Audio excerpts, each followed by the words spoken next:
So welcome everyone to our powerful Women's Summit for the month of October. I just want to welcome you here and to have all of our wonderful and amazing, powerful ladies who will be speaking for you today. Saj, if you just want to turn off your sound and video, we just got started here, but don't worry, I will call on you definitely when it's your time to speak today. So my name is Charlotte Brown. I am the founder of One Woman, and I'm the co-founder of 100 Most Powerful Women alongside of Jackie Somerville.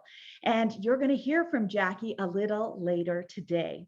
We know that every woman was born to be powerful, just like a light switch. When we turn on our power, we light up the world. What are you passionate about? What dreams do you have for your life and the lives of those that you love and care about? At 100 Most Powerful Women, Jackie Somerville and I mentor 100 women over the course of a year to live the life of their dreams, to look like a million, to feel like a million, to impact millions, and yes, to make millions of dollars doing what you love. Sounds pretty good, right? Well, that's what you were created for. If you dare to own your power and shine your light in this world. In 2019, Jackie and I traveled to many cities, I think about 50 or 60, across Canada and the USA with Fearless Women Summits. And we met thousands of women at these events. And at the end of each event, we're inspired, so inspired by the women who spoke at these events, that stepped onto that stage. But there was a common theme that we found with many of these women, that they were powerful at what they did, that they had these amazing gifts to share with others in this world, that they had these amazing businesses that they started, but they struggled to monetize those gifts and talents and to make the money that they deserve to make, doing the work that's so much needed in this world. When the pandemic hit in March of 2020, we had a powerful conversation about this as to how can we help these women to not only do what they're called to do, but to no longer have to struggle to do it and to be okay with monetizing their gifts. That when you have these gifts, that it's okay, that that's what your life's work is, and that you live an extraordinary and abundant life doing it. Somewhere along the lines, money got a bad rap. And why is that? Why do we say things like money is the root of all evil, or you need to work really hard for it? Or if you want it, well, you're just plain old greedy.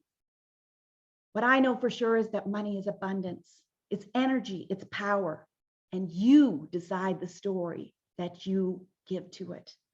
What we know for sure is that when women make really great money in this world, that they do really great things in this world. I make great money doing what I love every single day. And what that does is it gives me the ability to help women break the cycle of poverty in developing countries. Through that, I'm able to help women start businesses, gain employment skills, and help girls have access to education to break that cycle of poverty, to be able to change families, to be able to change communities, and to be able to change the world. What could you do if you made really great money? What is it for you? If you made $1 million this year, what could you do with it? Who could you help? What would your life look like? What could you do for your family, for your friends, for your community, for those you care about? We don't believe that women need to struggle to do what lights their soul on fire. So why is any of that bad? And where did a life of pain and struggle become okay? It's the story we give to it. And our financial beliefs come from a real place. It's how we're raised. It's the beliefs our parents and our families have passed on to us. The powerful influence of society and of media. But you can decide at any moment the news story you're going to give to it. And that knowing that when you make really great money, that you can do really great things in the world. What I know for sure is that money amplifies who you already are. Today is a day you can decide to stop the struggle, the life of living paycheck to paycheck, and embrace an abundant life of more love, more joy, more money, more passion, and more freedom. Nothing empowers a woman more than financial independence. Impact millions. As the Dalai Lama said, it's women that will heal this world. We know that the women we work with many times have such heart-centered businesses that they don't just want to do something that helps themselves, but that also helps and empowers others. And that's the most beautiful part of what we do, is to watch the impact that they can create by doing what they love. Who do you want to help? How do you want to make the world a better place? If you could live your passion and purpose to your highest potential, look like a million, feel like a million. You do not have to compromise to live the life of your dreams. Many of us believe that if we're going to have $1 million business, that with that comes a cost. Not seeing your family, not having time, working 80 hours a week, whatever it is that we buy into these crazy beliefs, as opposed to when you set up a business that's in flow with who you are, it gives you more time with your family, more time to take those family trips, more time to be able to spend with those you love, more time to be able to take care of yourself, to go to the gym, to hire that personal trainer, or even that private chef. Whatever it is that helps you to be able to live your best life possible. Because what I know for sure is we have but this one but precious life. How do you want to live it? So are you ready to be powerful? Because everything you ever wanted, the life of your wildest dreams, well, it's just waiting for you. It's waiting for you. Your job is to just give it permission. Your job today is to just say yes. And what I know for sure is, as you listen to some of our 100 most powerful women today share their powerful stories, is that by them sharing their stories, it will inspire and empower you to do the same. So yes, today you're going to hear from 10 of our 100 most powerful women who've decided to unleash their power, to use their gifts that they've been given to make a difference, and to live a life they love and are excited about every single day. You're going to also hear from co-founder of 100 Most Powerful Women, Jackie Somerville, which will blow your mind, make you question your thoughts and beliefs and everything that's held you back from an extraordinary life. There she is.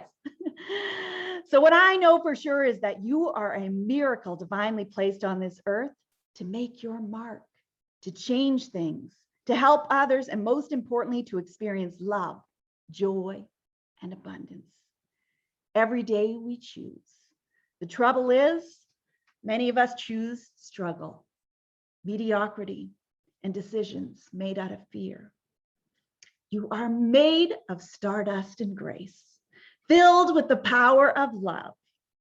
What could you do if you just turned on the switch? You were born to be powerful. So how do I do it? I know that's what you're saying. Sounds really great, Charlotte, but how do I do it? Well, like I said, I think by the end of today, you'll start getting that intuitive feeling, that knowing as to maybe what the first right step looks like for you. But right now, we are opening the floodgates for our 100 most powerful women for 2022. And you can apply to be a part of our 100 most powerful women for the coming year. As I said, Jackie and I work with 100 amazing women each year to look like a million, feel like a million, impact millions, and make millions of dollars doing what you love. We would love to help you get from wherever you are to wherever your wildest dreams want to take you, and to walk that journey with you. So our goal is to help 100 women build million and multi-million dollar businesses that make our world a better place and empowers you to live a life that sets your soul on fire. So I'll put a link in the comments as to how to apply. Jackie and I are starting to do our interviews for our 2022 year starting next week. And so we'll be going through those applications and we'll reach out to you in terms of an interview time. So I'm going to throw that in the comments right now, and I'll make sure I bip over to the live Facebook page in a little bit, and I'll put the link in there as well. So who is ready for a powerful day? I know I sure am, and I'm so excited to have so many amazing speakers for you today, as well as an amazing poet.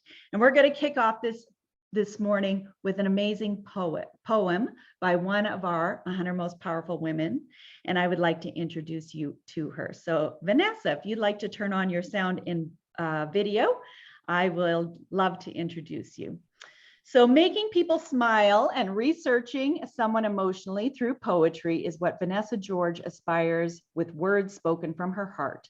With roots in Germany, Vanessa now lives in Canada, surrounded by the grand natural beauty that the West Coast has to offer.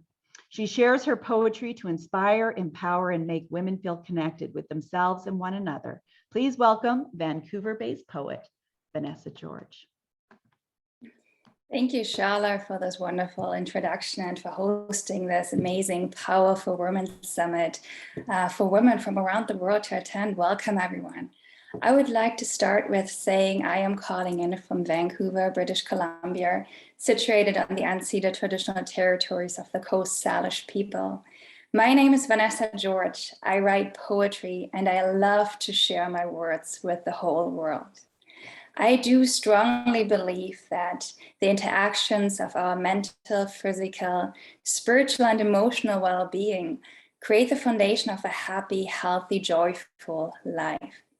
To me, writing is what nurtures the spiritual, this creative side in me. And the inspiration to write comes from so many different sources in life. It could be a memory that I remember, a memory that I feel, an emotion that is flowing through my whole core. It could be a piece of art that I see, flowers, or maybe it's just a phrase or one word that I pick up in conversation that catches my attention. The poem that I'm going to recite now is called You Inspire Me. I was using a writing prompt, one word, the word color, to create this piece. And sometimes I'm astonished about the final poem that comes out of me when I start to put pen to paper. And when I think of inspiration, how Shala is one woman connecting women from around the world. This is so inspiring to me. And I think all of you probably know a woman who you think is inspiring, and maybe, or I'm actually even sure that all of you are already inspiring someone else. So here's my piece for you. You inspire me in the way you hold yourself, uphold your values, share your gifts with the world. I admire you for who you are, incredibly thoughtful, calm, gentle, and fair, always true to yourself, an innate wise mind. You are the reflection of loving and kind. The warmth of your soul with a soft golden light, illuminating darkness, sparkling bright. I feel your compassion, sentiments of care, through gestures and words and the love that you share. We are all uniquely different in color and form, although in the end, we are simply one. Human connection, united in love, if only we feel from the core of our heart. Thank you, everyone. Enjoy the next speaker. Fantastic, Vanessa. What a great way to kick off our morning. And you're going to get to hear more of Vanessa's beautiful poetry throughout the day. So I'm going to introduce our first amazing speaker for today. Kieta, if you want to turn on your sound and your video. Hey, Kieta, how are you doing? I'm good. How are you? Fantastic, fantastic. Where are you joining us from, Kieta? I am joining you from the beautiful Miami, Florida. Woo! Miami. Ooh, I could take some of that nice warmth right now. I'm in Canada and it's turning chilly way too fast for me. So I'm going to introduce you, Kieta, and then you can take it away. So Kieta Branker is a certified life professional, inner healing coach, and empowerment speaker who captivates audiences with her witty stories, contagious personality, and movie-based analogies. Kieta's passion is helping women in their 40s to unearth their innate value and maximize fulfillment in their lives, careers, and relationships. She is the CEO of My Sister's Keeper, a women's organization dedicated to creating a beautiful world, one woman at a time. As a healer, she has a unique ability to walk women through deep soul work and bring to the surface the truths that will help women never settle. She enjoys traveling the globe with family and friends, trying new foods, and being a mom to her fur baby, Cupcake. Please welcome Kieta Branker. Good morning, everyone, and thank you, Charlotte, for that great introduction. I don't know about you, but I love all types of music. But my favorites are those empowering women lyrics with that strong beat, ba-boom, ba-boom, like Mary J. Blige and Just Fine, or Beyonce and Who Run the World, Girls. I'm not going to be singing. That's not this type of talk today. But a song that I also loved is an oldie but a goodie called A Woman's Worth by Alicia Keys. So I want you to type 1 in the chat if you've heard of that song, and type 2 in the chat if that song was your jam. But for those of you who have never heard the song lyrics, it kind of went like this. You could buy me diamonds, you could buy me pearls, take me on a cruise around the world, baby, you know I'm worth it. And then one of the stanzas said, not just dough, but to show that you know she is worth your time. You will lose if you choose to refuse to put her first. She will find a man who knows her worth. She will find a man who knows her worth. But my question today is, how can you find a man who knows your worth if you don't know your worth? If I cannot find worth in myself, how will someone else find it? If we're truly honest with ourselves, many times we are looking for a partner, a job, a parent, your children, something outside of us to tell us our worth. Why? Because somewhere in our life, there has been an event, some kind of trauma sometimes, that has stripped us of our worth. It may have even been at birth, where we received rejection as children because our mother thought about abortion or our mothers didn't want to have us. And science tells us that babies feel here in the womb. So it makes me think about that, that saying that says, sticks and stones may break my bones. You ever heard of that? And people kind of whiny say it, sticks and stones may break my bones, but words will never hurt me. Anybody ever discovered that that's a lie? Words hurt. Words can cut deep, very deep.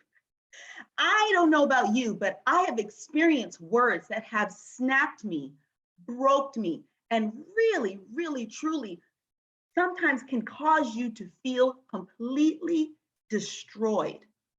Because a bone is gonna heal, but those words, sometimes they take a long time before you could ever be healed. Go ahead and type truth in the chat if you've experienced that and you know that that saying you discovered a long time ago is not true. And I can remember when I was 12 years old and my parents were going through a very contentious divorce, and my mother came home and she said, oh, your father, because they had been in court all day, he says that you're not his and that he's not going to provide child support. You see. And I remember just feeling devastated at that age. My world as a princess was gone. Mind you, there had been other little things, in school, and my grandmother had said some things that it kind of affected my worth, but that right there, ooh, it was like my worth was hanging on a string. Somebody cut it. It fell, smashed against a couple of rocks, and then was shattered on the ground. Of course, years later, I came to know the truth that that wasn't completely accurate, what was said. But it took me years and years to rebuild and restore my worth. But with work, I did it. And I'm here to tell you that you can do it too. My name is Kiata Brinker, and since we're going to be together for the next couple of minutes today, girlfriend, you can call me Kiki. And today I'm going to teach you how to become a worth it woman. Now, I already know that there are some sisters on here that are powerful, creative. You all are bosses, right? You got it down packed. But I want you to understand that self-worth and self-esteem are two different things. And so you can have high self-esteem sometimes, but poor self-worth. Usually doesn't go that way. But sometimes you can have that high self-esteem in certain areas. And you can have great self-worth, but have low self-esteem in certain areas. And so self-esteem is defined as the manner in which we evaluate ourselves. It's that internal assessment that we have, right? But self-worth is a belief. It goes to our core. It tells us that you're lovable, you're valuable, no matter what. And so your self-worth can be completely tanked, right? But your self-esteem, you might have that. You might feel pretty, but your self-worth will tell you you're not good enough when you make a mistake. You're bad. You're not strong enough. Versus your self-esteem that might be temporary. Maybe you've had a baby, or maybe during the pandemic, you gained some weight. And now you're like, oh, I'm so fat. And you feel bad about yourself, but you still know that you're loved and you're valued. That's what makes the difference, is that in self-worth, we're talking about our core identity that's telling us that we're bad, we're no good, we're not enough. So the hard question today I want you to think about is what job, if you're in your job, in your career, and you were fired today, would you still feel valued? Will you still feel loved? Or is it that your accomplishments is what's giving you your worth? If your marriage ended, or if your relationship ended, is your partner the one that's giving you your worth, giving you your value? If your children never talked to you again or went away and never came back, would your value as a woman, your being loved, would that still be intact? So maybe you're saying, okay, Kiki, you don't have to say it out loud, but you might be thinking it. Okay, Kiki, you might be onto something that with this whole work thing. So how do I become a worth it woman? I'm so glad you asked. Man, you guys are great. We're going to talk about 3 ways to become a worth it woman. The first way is you have to receive. Receive what? Receive that ugly truth about self-worth that I may be struggling with it. And I call it an ugly truth because sometimes we don't want to come into that reality that this is something that is affecting me. It's affecting my life.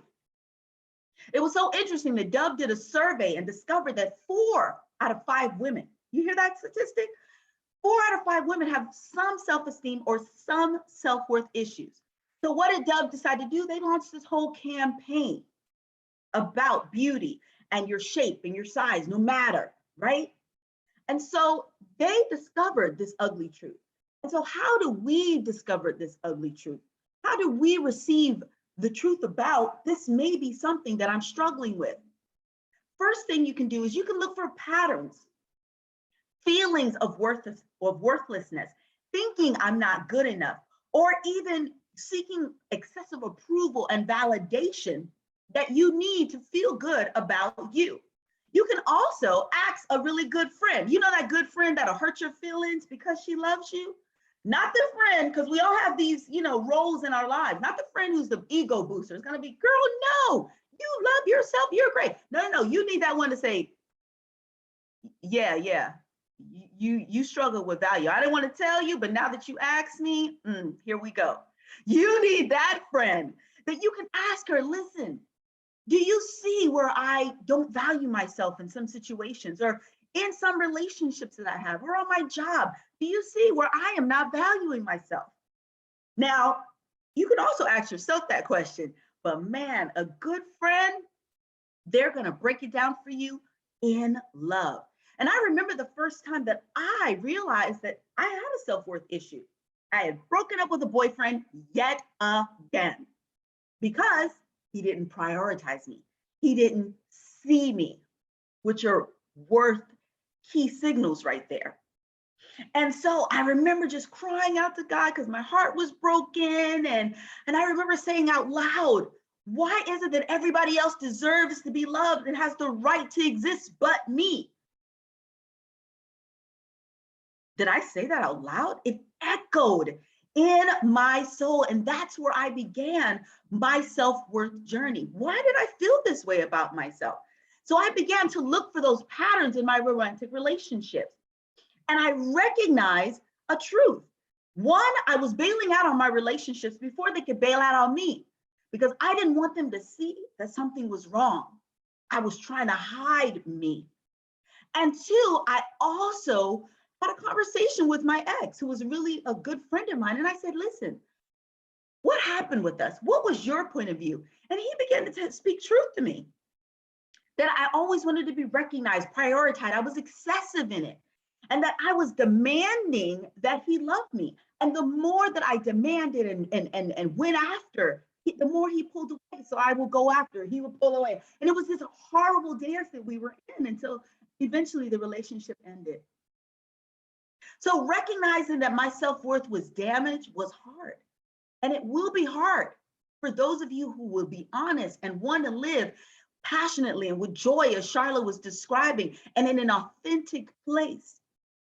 Because we as humans have head knowledge. I'm great. But in our subconscious and our unconscious, there's a story that's being told.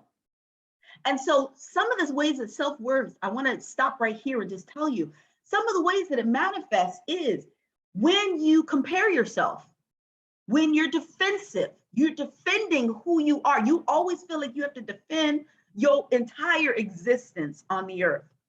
When you are taking things personally, something that's someone else's issue, you take it on as them doing something to you. And let me tell you, criticism, that is our kryptonite. Those who have struggled and do struggle or may have struggled with self-worth in the past, man, criticism is your kryptonite. Because feedback speaks to my entire person. It doesn't go to one issue. It doesn't say, okay, I have a hair out of place. No, it says that everything is out of place in me. It goes to that extreme when you're struggling with self-worth. It doesn't say the memo I typed was wrong, and I just made a mistake. No, it says everything about me is a mistake. I'm wrong. So once I recognized that my worth had been disseminated like King Kong, like he had just take my worth and just kind of reeled it around and threw it somewhere, I started to work to bring my worth back to life, which leads me to my second point, reset. I had to reset, and reset means to set again differently. So what does that mean? What does it mean to reset? Our mindset about our worth. I had to reset my mind about how I thought about myself. I found it interesting on todayu.gov. Research says that more than 1/3 of Americans say that they always like themselves, but half say that they like themselves most of the time. 12% say that they don't like themselves most of the time, and 2% say they don't like themselves at all. I was in that 12%, and I had to start to see me and like me, and see my worth and love and value me. I had to change my mind about those things that I didn't like, or what people call flaws.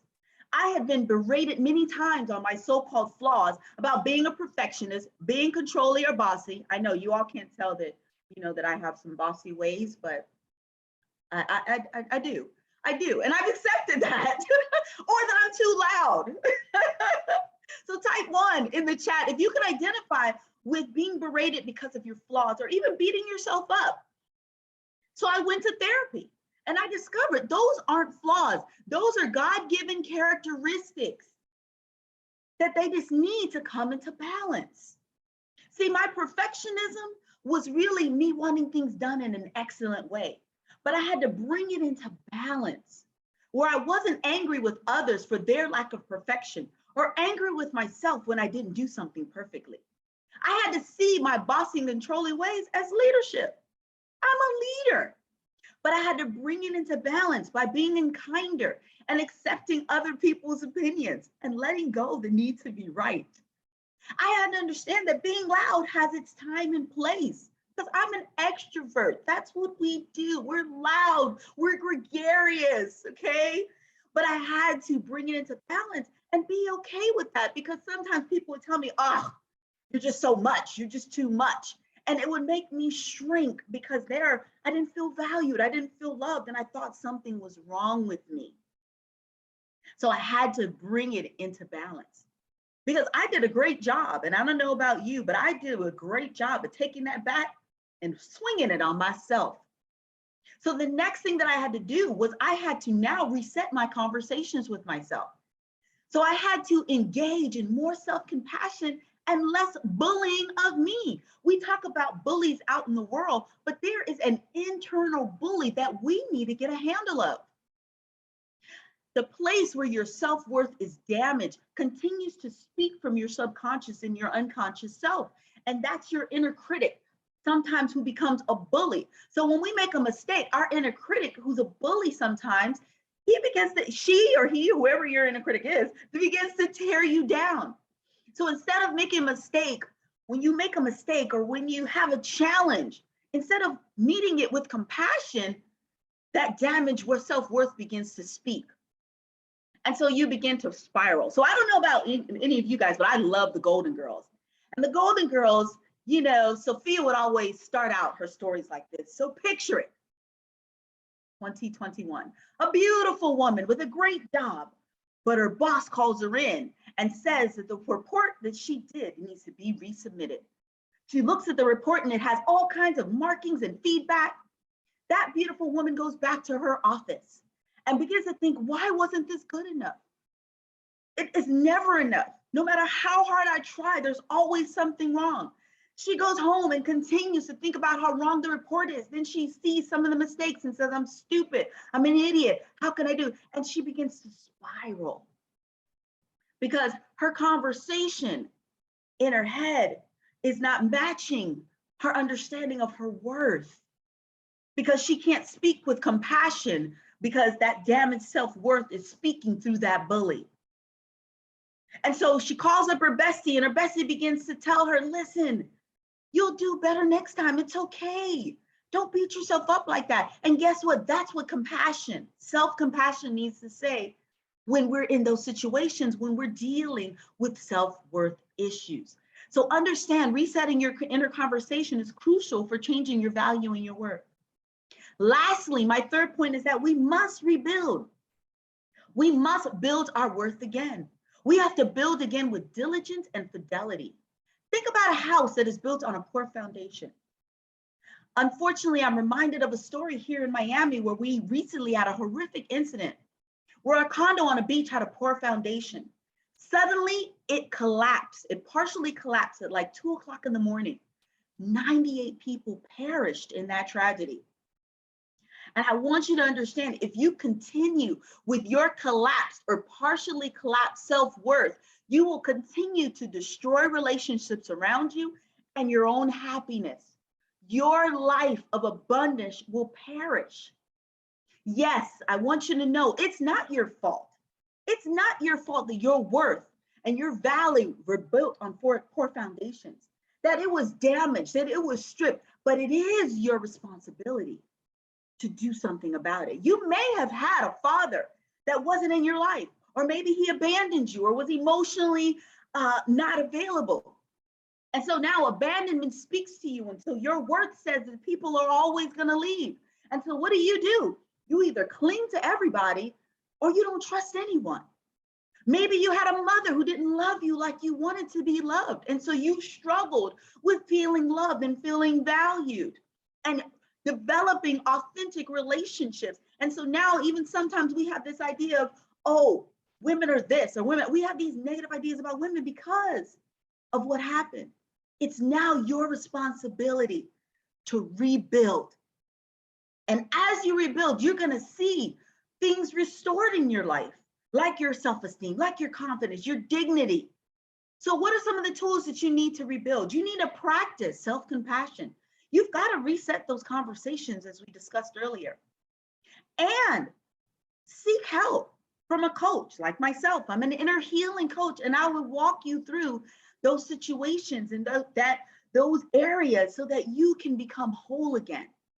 But if you have more severe trauma, you definitely need to seek the help of a therapist. So at this moment, I just want everyone to close your eyes. And I just want you to take a deep breath in through your nostrils. Hold it for 3 seconds. And I want you to exhale. Breathing in again through your nostrils. Hold it for 3 seconds and exhale. And I want you to do it one more time, a couple of more times. But this time, as you breathe in, I want you to breathe in and say, I am enough.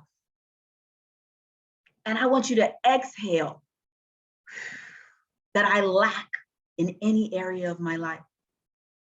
Breathe in, I am worthy of love. And breathe out that I'm not loved and I'm not valued. Last time, breathe in, I am worthy and I am accepted.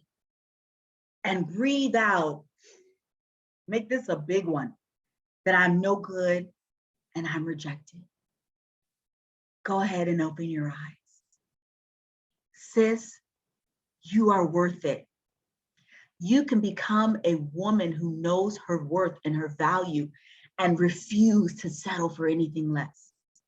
Understand that the net worth of your life will begin to increase as you receive, reset, and rebuild your worth.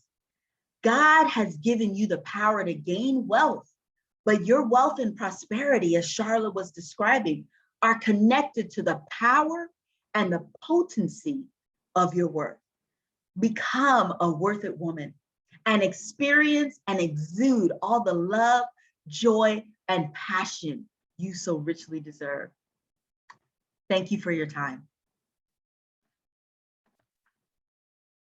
That was fantastic, Kiki. How powerful was that talk this morning to kick off our morning? Be sure to check out the chat there. You had a lot of love and comments that came in during your talk. So be sure to read through those. If anybody has any questions for Kiki or any of our speakers, feel free to throw those in the chat today. We want to make this day as interactive as possible, so feel free to do that. So thank you so much, Kiki. Fantastic job. And I'm going to roll into our next amazing speaker for today. Natalie, if you'd like to turn on your sound and video. Hello. Hey, Natalie, how are you? I am very good. Fantastic. And where are you joining us from today, Natalie? I am from Montreal. Awesome. We're going from Miami to Montreal, and I'm going to introduce you and then you can take it away. So our next speaker has been to 42 countries, most with just a backpack. She cycled through New Zealand, walked up to the base of Mount Everest, swam with crocodiles, and fallen in love on more than one occasion. 6 years ago, she found the courage to leave her cushy IT career to start her coaching business. Now she's on a mission to help women find their voice and confidence so that they can create a wild, happy, and rich life. She's here today to share with you how you can create a successful business while loving the journey. Please welcome the amazing Natalie Gurin. Thank you. Thank you, Charla. All right. I'm looking to see how to make my screen bigger. Hold on. Okay. I'll just speak from here. I'm sorry, guys. I'm just not seeing my screen.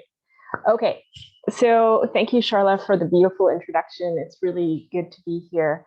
What I wanted to talk about today is the ability to complicate things. Who here has the ability to complicate things in their life?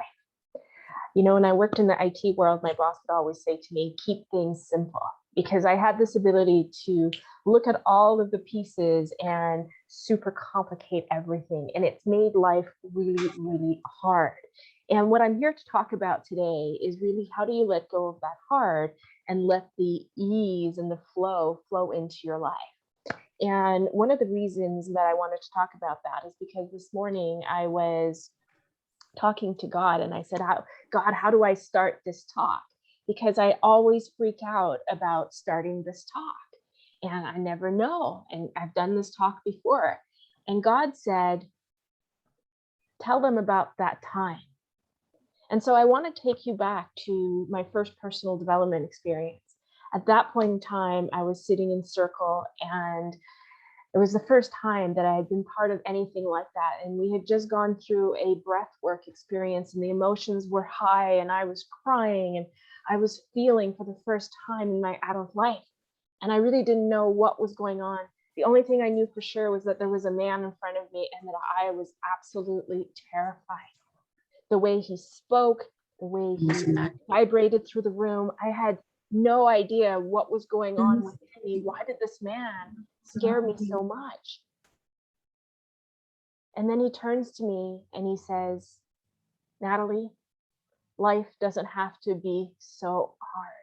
And it was like God had come in, stopped time, and told me to listen. And inside of me, I was like, well, that's nice. And yeah, I really want that, but how? I was always so scared. And I was scared of absolutely everything. And that's what this talk is about today. How do you let go of that fear and let yourself follow what it is that you want to do? And the answer to that question didn't come until a couple years into my business.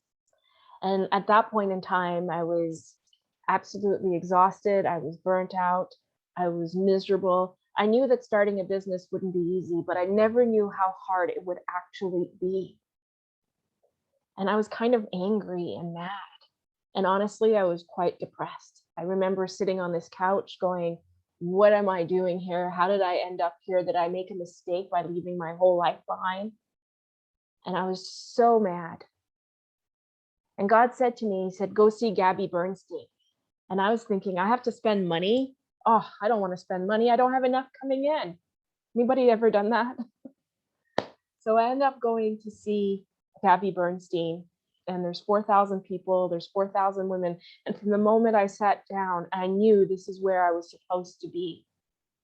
And my heart, I sunk into my heart and I just went, oh, this is where I'm supposed to be. And I really didn't know who Gabby Bernstein was. And she talked and she took us on a meditation. And at the end of the night, she said, all right, I'm taking questions.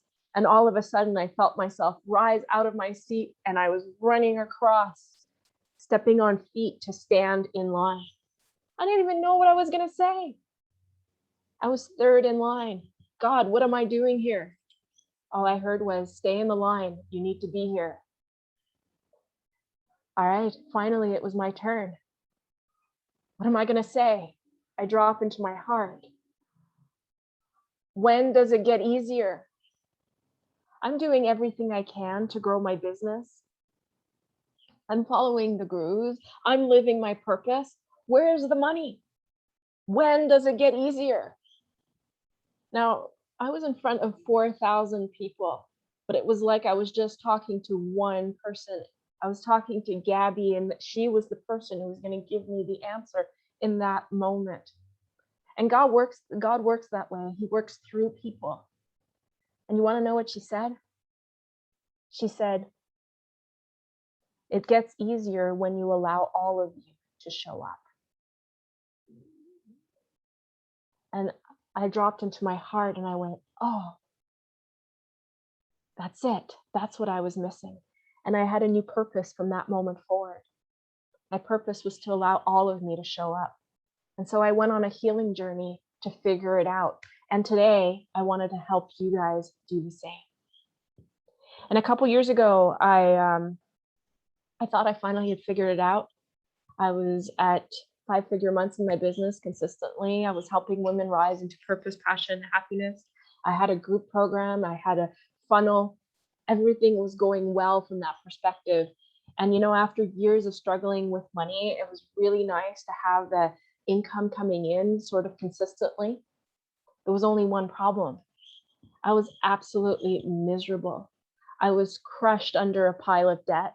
I felt like I was suffocating, like I couldn't actually move forward. There was no freedom. There was no joy. There was no happiness. There was just struggle. But I felt trapped, so I kept going.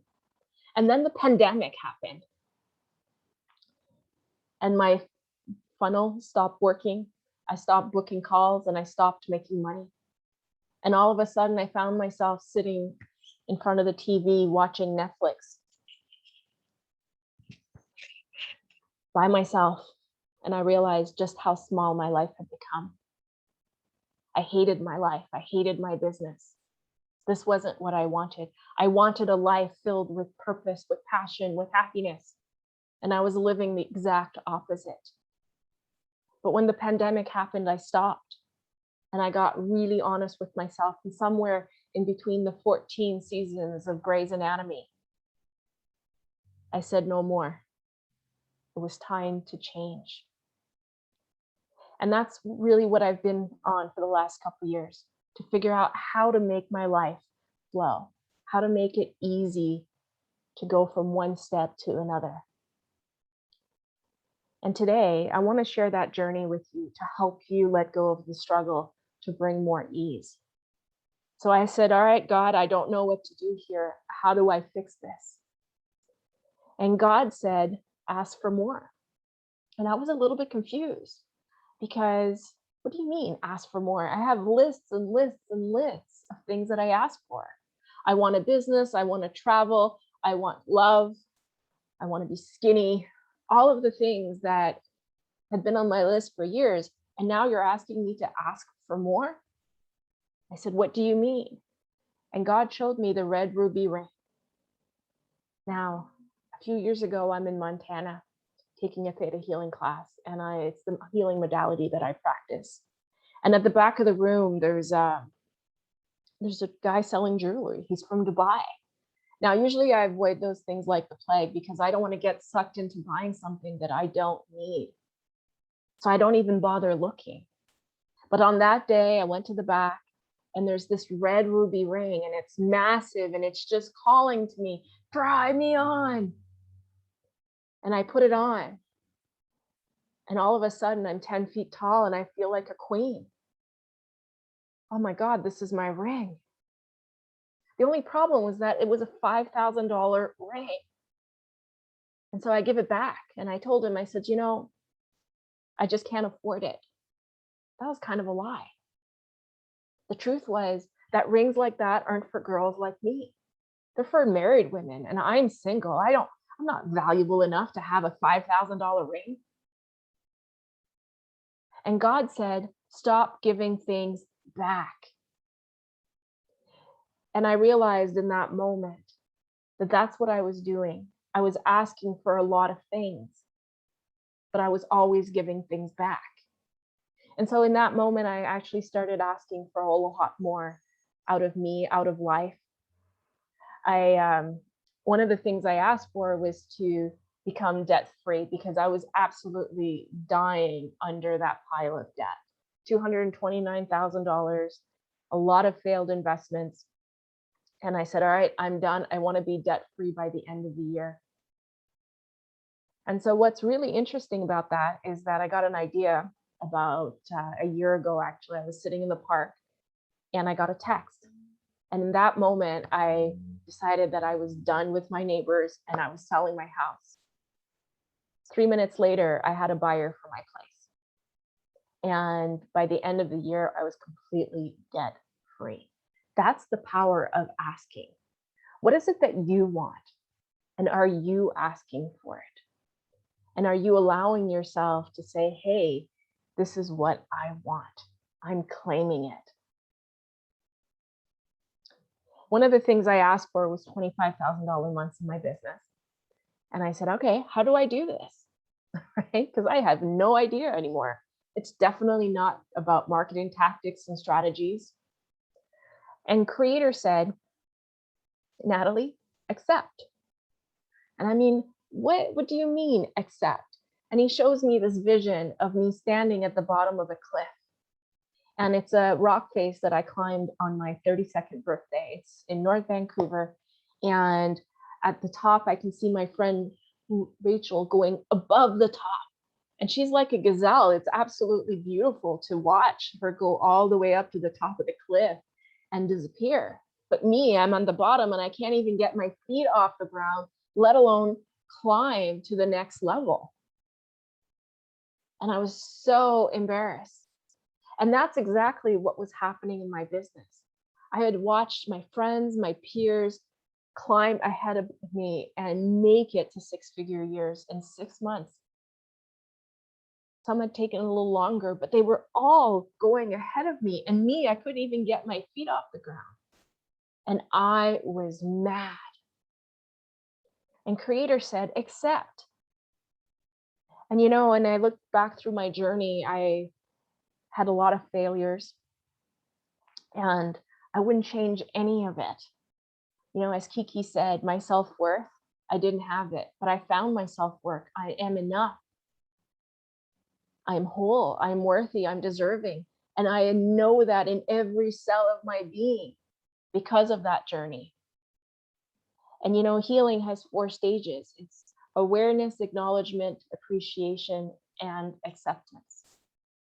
And I did the first 3. I could appreciate it, but I was still carrying it like 1,000-pound boulder on my shoulders.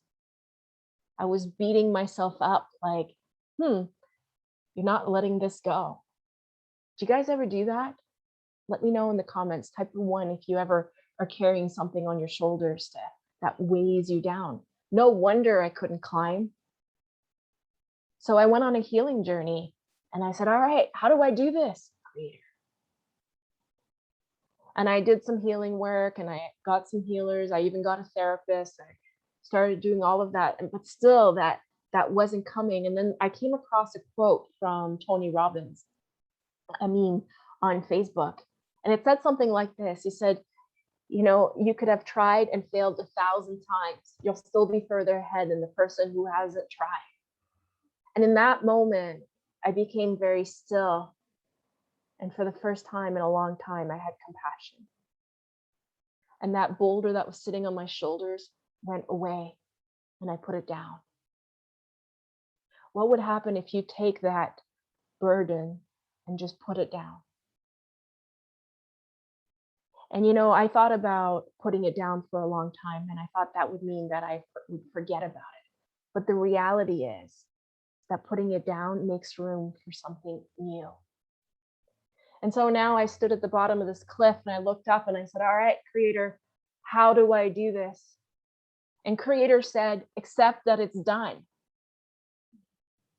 What? What do you mean, accept that it's done? The top of the cliff is right there. Accept that it's done and that you're getting to the top of the cliff. Well, I wanted $25,000 months. And I'm like, how do I do that? And he says, receive. And so I did this little exercise and I'm going to invite you to do it. If you have a pen and paper, you guys can go ahead and do it. And I wrote down, all right, dear universe, I order $20 million. I went with a crazy number because I knew it would trigger me. And then I visualized it. I visualized the UPS coming to my door, knocking. Natalie, we have a delivery for you to sign for. I take the board, I sign for it, and there is $20 million. How does it feel? For me, I was like, take it back, it's too much. It's what we call money blocks. I had them. I was so uncomfortable receiving, but it was the process of really letting go of those blocks and allowing myself to accept that it was done. And if you can get that, then you can manifest anything in your life. whether it's a business, a relationship, or something else. But it starts with you being able to say, it's done. That is what faith is. And when you have that level of clarity, that is when the universe will move mountains for you and things will get easy. All right. So finally, I was like, all right, it's done. I know I have faith. God, show me the path. I wanted the how. I wanted to know which strategy, which funnel, which offer I should create, how much I should charge. I wanted to know the how. And you want to know what God said? God said, play. And I wanted to shoot him. Because play, this isn't play, this is hard work. Remember, this is supposed to be hard. But it isn't. And the only time I had played in my business was completely by accident. I was 5 months in and I was sitting in the park having a total meltdown. And I mean, the snot was coming out and I was writing gratitude statements, trying to feel better. When I started yelling at God and I said, God, I didn't sign up for this. I demand $500 today. I don't care how you do it. Just tell me what to do and I'll do it. It wasn't my finest moment. Have you guys ever done that? Yelled at God? Tell me in the comments, right? And so about 30 minutes later, I got an idea. It was for an intuitive business reading. Now, truth be told, I'd gotten that idea before. And I discounted it because it wasn't going to make me 5-figure months. It's like a $47 offer. But on that day, I yelled at God and I said, just tell me what to do and I'll do it. And I ended up making $600 that day. And it was the easiest money I'd ever made. And that turned into $12,000 over the next 3 weeks. It was like the money gods had turned on the taps. Oh, it was so nice. But I got to tell you something.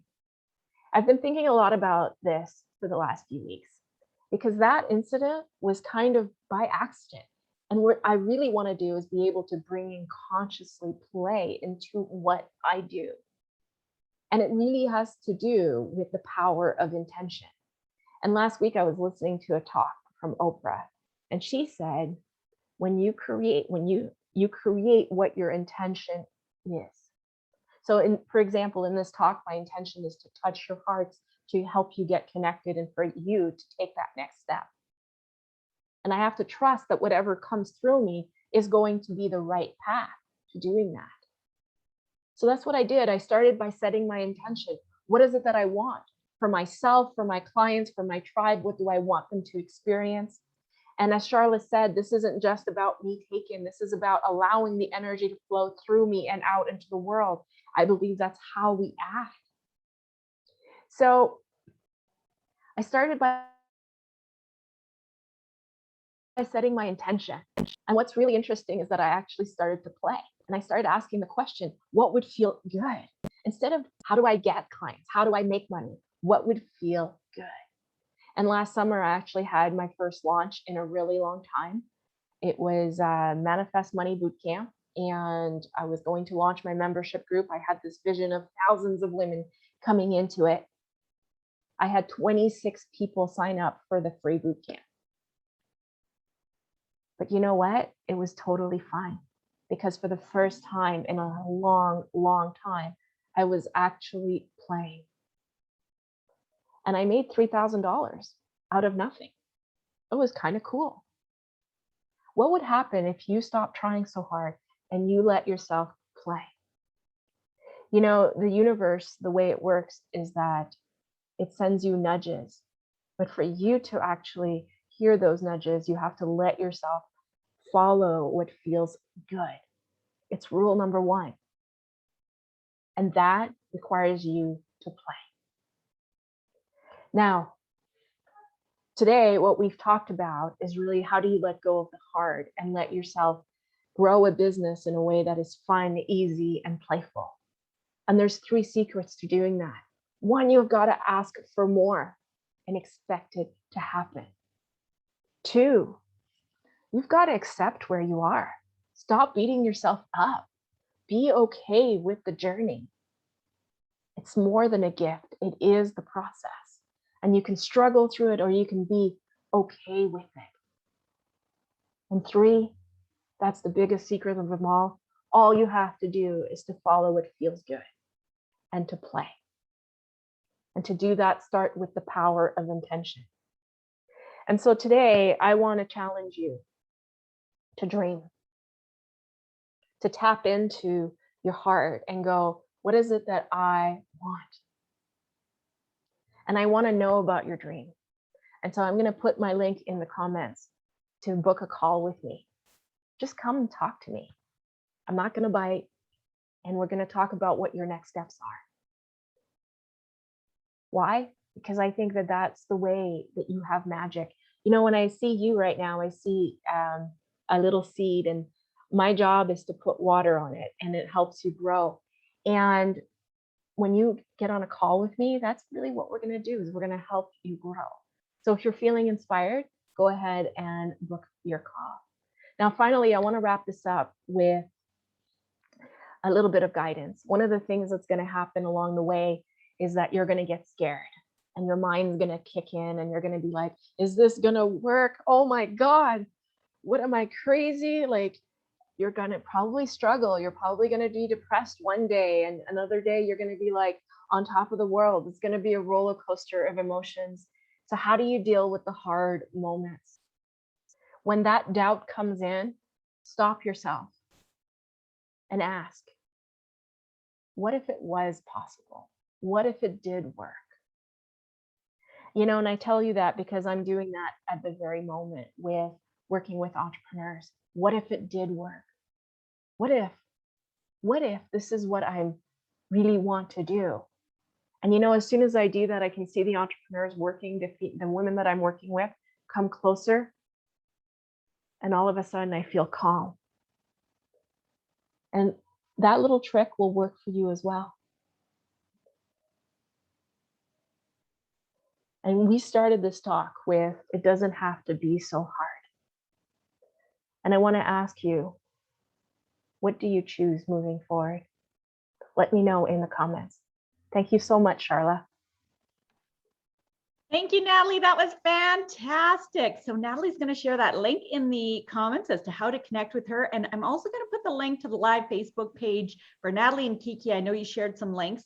If you wouldn't mind sharing them over there as well, then the ladies who are watching us on the Facebook page, they can connect with you both as well. And that's for all of the speakers today. If you want to click on that, if that link doesn't work, let me know, because it's the actual live link, but I can send the one woman page link as well. But fantastic job, Natalie. Thanks so much.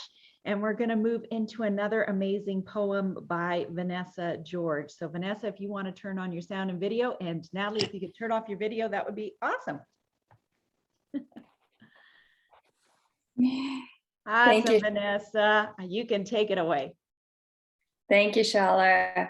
Wow, Kiki and Natalie, what amazing messages.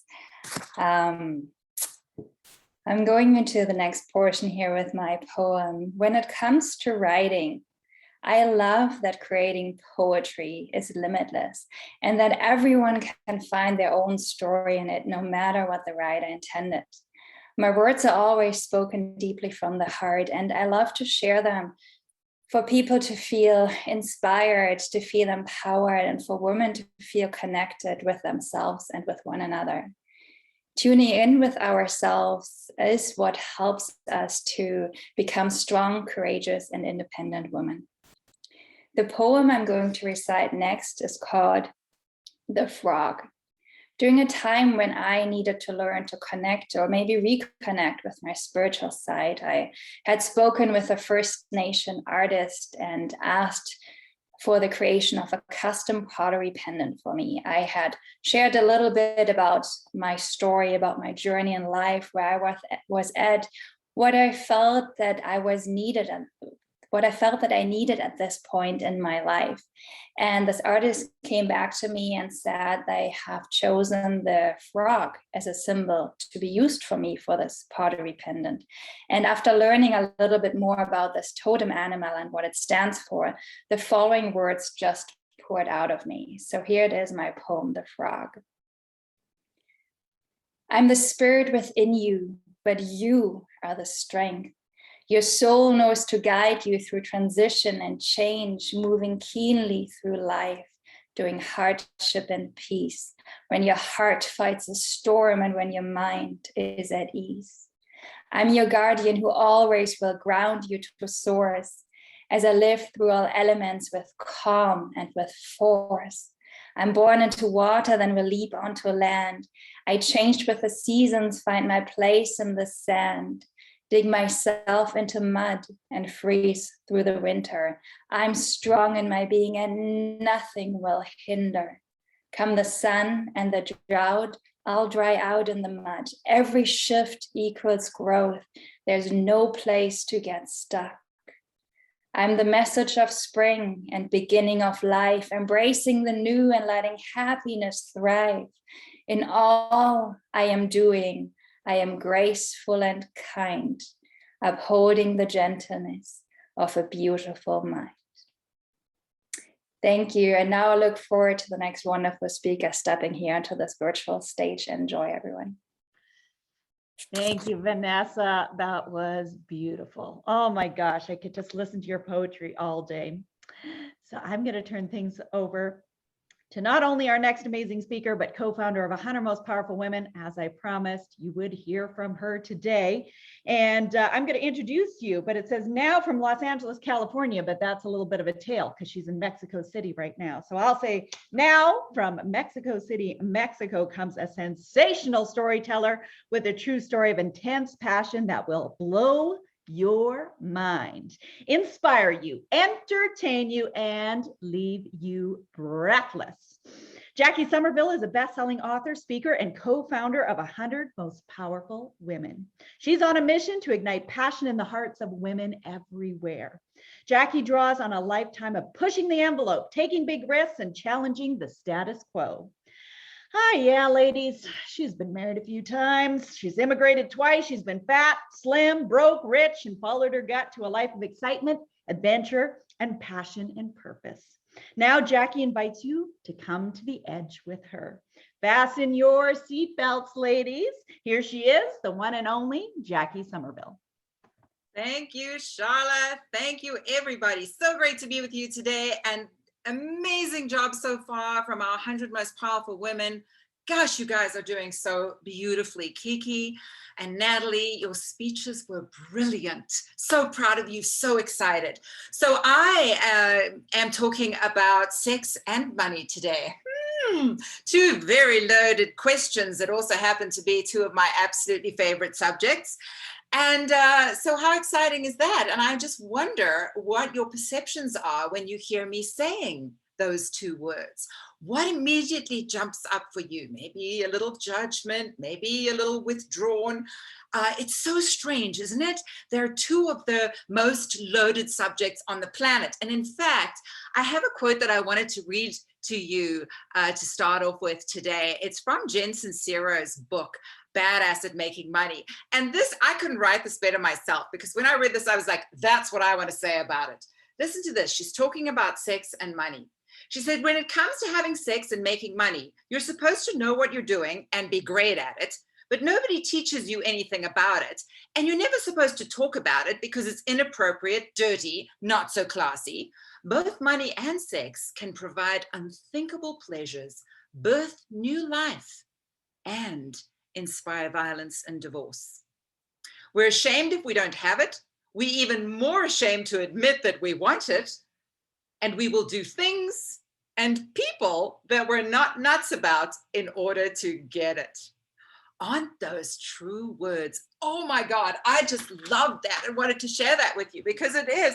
I mean, that is the way we feel about these subjects. And I'm going to focus today, given that this is 100 Most Powerful Women, and Charlotte and I are obsessed with helping women to look like a million, feel like a million, impact millions, and make millions of dollars, because it matters. And I'm going to help you get your head around that today.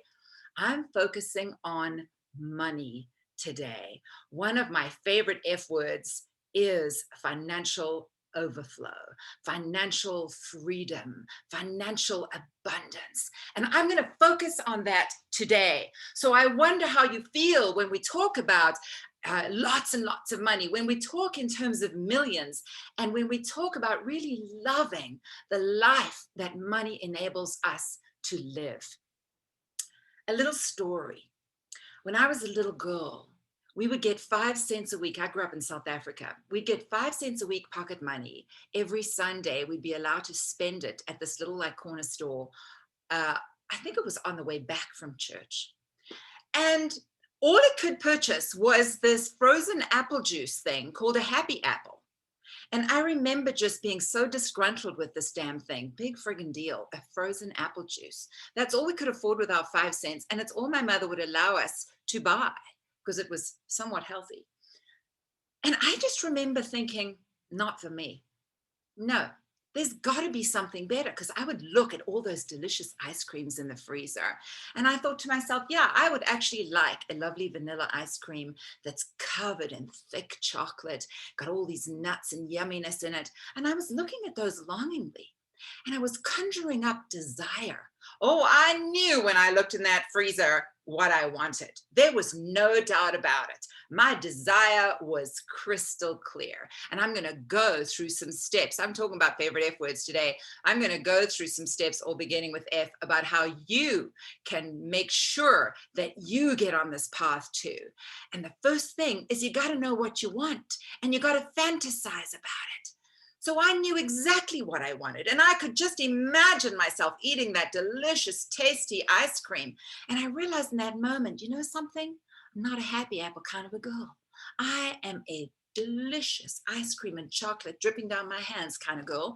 That's what I want. And I'm no longer available for the damn happy apple. But what was I going to do? I was 6 years old, didn't have access to any other money other than the 5 cents I got once a week. But that didn't stop me. I hatched a plan. My mother had this beautiful vegetable garden, and I decided that I was going to take advantage of our family's shared resources. I mean, how wrong could it be?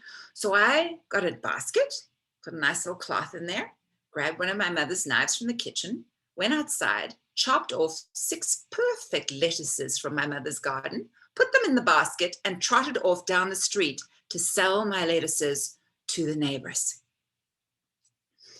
Well, you know something? I multiplied my income by about 30 times that day, because I sold each one of those lettuces for 25 cents each.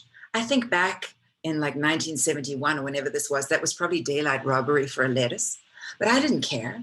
I knew what I was worth, and I was just going to put the price on it that felt right to me.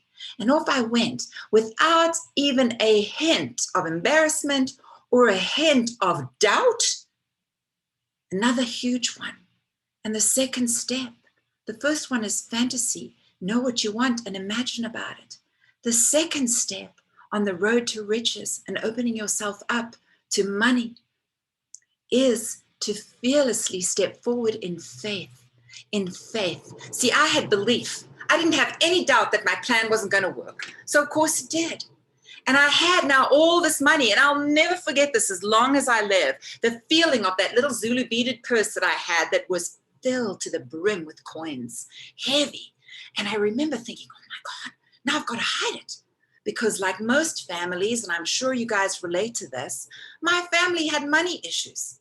My parents grew up with parents who grew up in the depression, and so they had money issues, and they were busy passing that on to us without even realizing it. Really serious money issues. Whenever you think anything negatively about money, it's because you have an issue that you came by honestly, but it's not right. It's not correct. It's somebody else's crap. Don't take it on.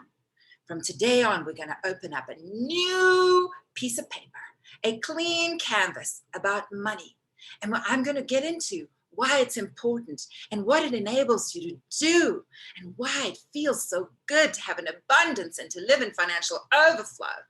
But there I was, the little lettuce entrepreneur, and I knew enough that I had to hide that money. And I remember getting up on a little step ladder, a chair or something, and putting it right in the back of the closet at the very top so no one would ever find it.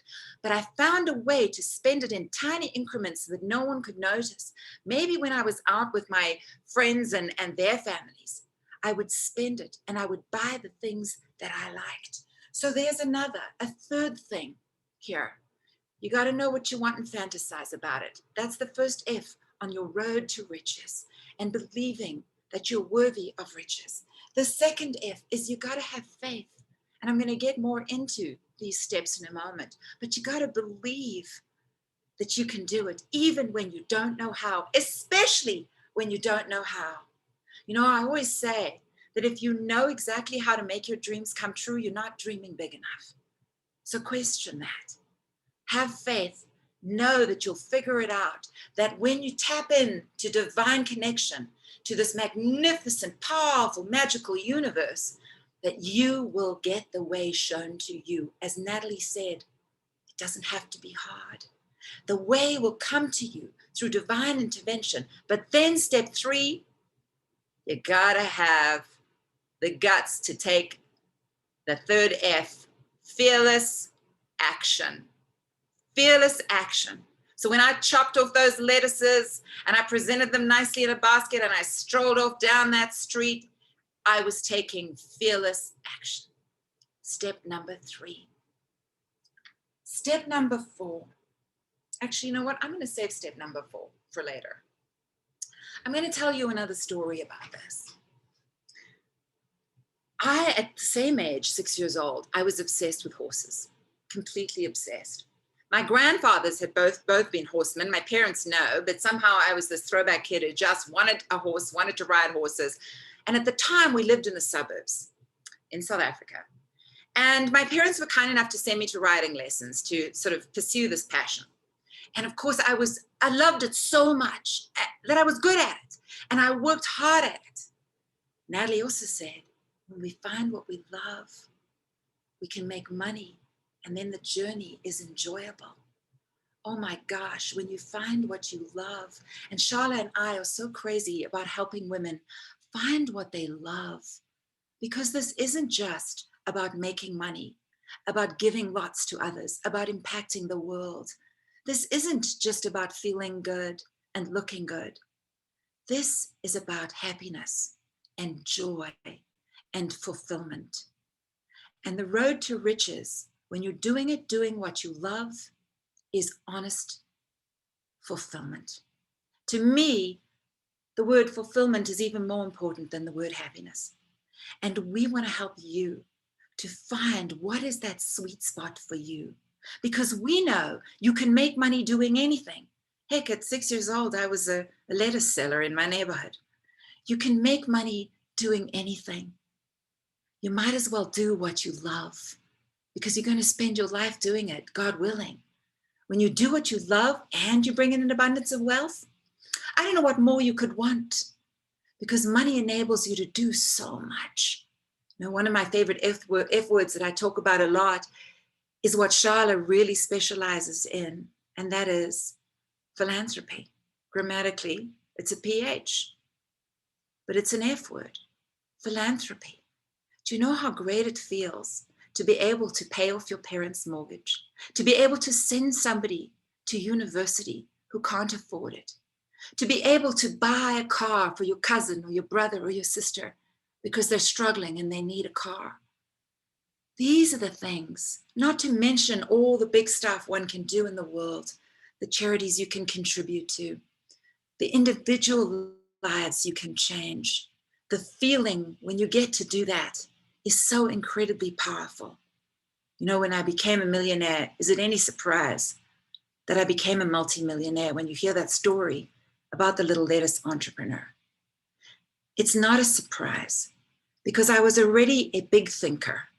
I multiplied my income by 30 times in a single day without having any previous experience, no entrepreneurs to watch in my family, just a divine download and a sincere belief that whatever I decided I could friggin' have, and the strong desire for what I truly wanted.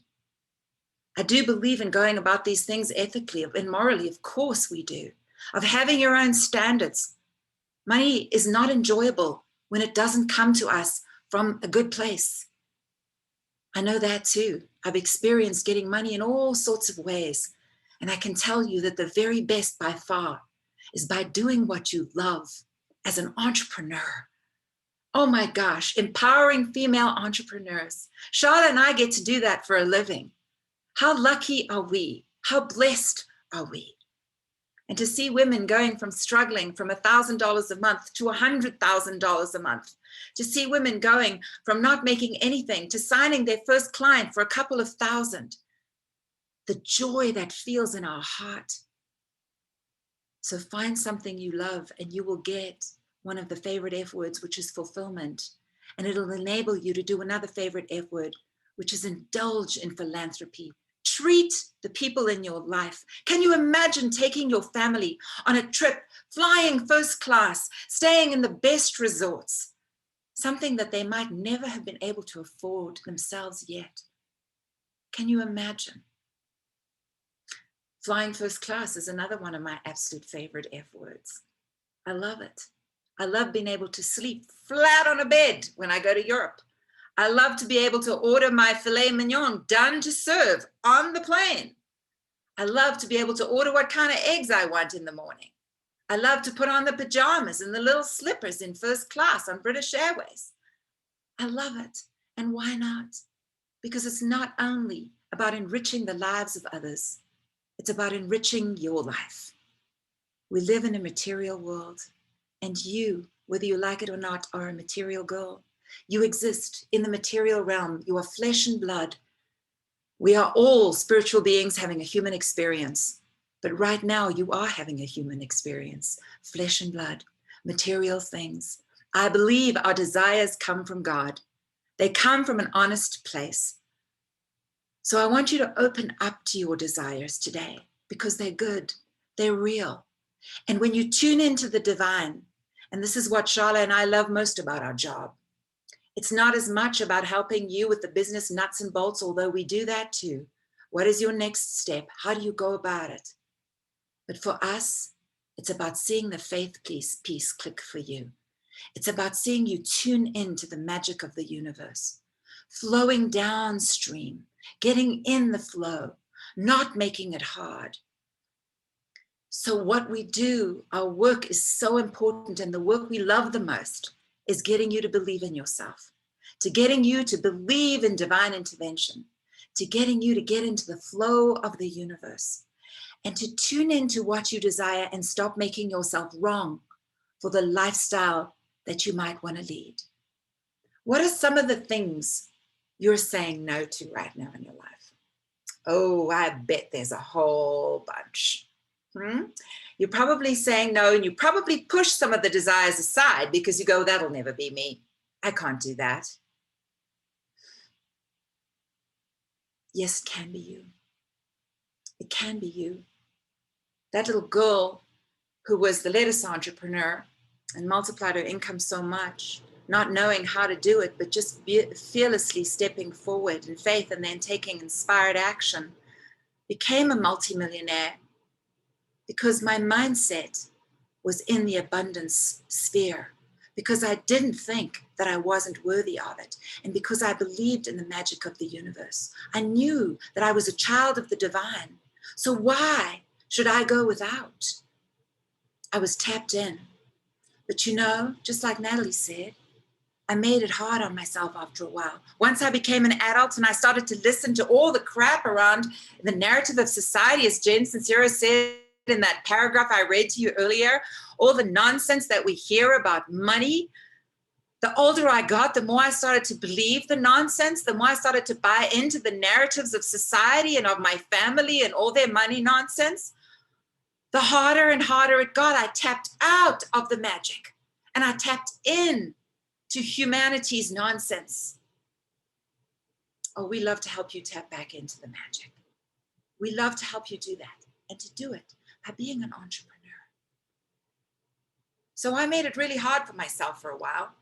When I immigrated from South Africa to Canada at 26, after about 6 years working hard and making ends meet, I found myself stuck in this dead-end apartment and living in a desperate job that wasn't going anywhere, this rental apartment, and I had a relationship that was fizzling and dying, and I was like, what the hell happened? Where is the lettuce entrepreneur? Oh my God, she's gone. That life that she imagined for herself, that she knew that she wanted. She's back eating happy apples. What the hell's happened? I had to remind myself that I was not about the happy apples, that I was about the chocolate sundae full with all the fixings. And that if I could have it, anybody else could have it too, but I had to tap back in to the magic of the universe. Oh my goodness, what an amazing day it was when I realized my thoughts and my beliefs were creating my life. And I had to backtrack and I had to go, what thoughts and beliefs have I bought into lately that have messed me up? What has got me in this dreadful little dreary apartment with this crappy relationship in a dead-end job, earning a friggin' pittance and credit card debt, not knowing how to get out of it? What has happened? Luckily, the divine spoke to me and I went back to that little girl who manifested ponies. Yes, I did manifest ponies at 8 years old. My very own. Had horses for almost all my life now.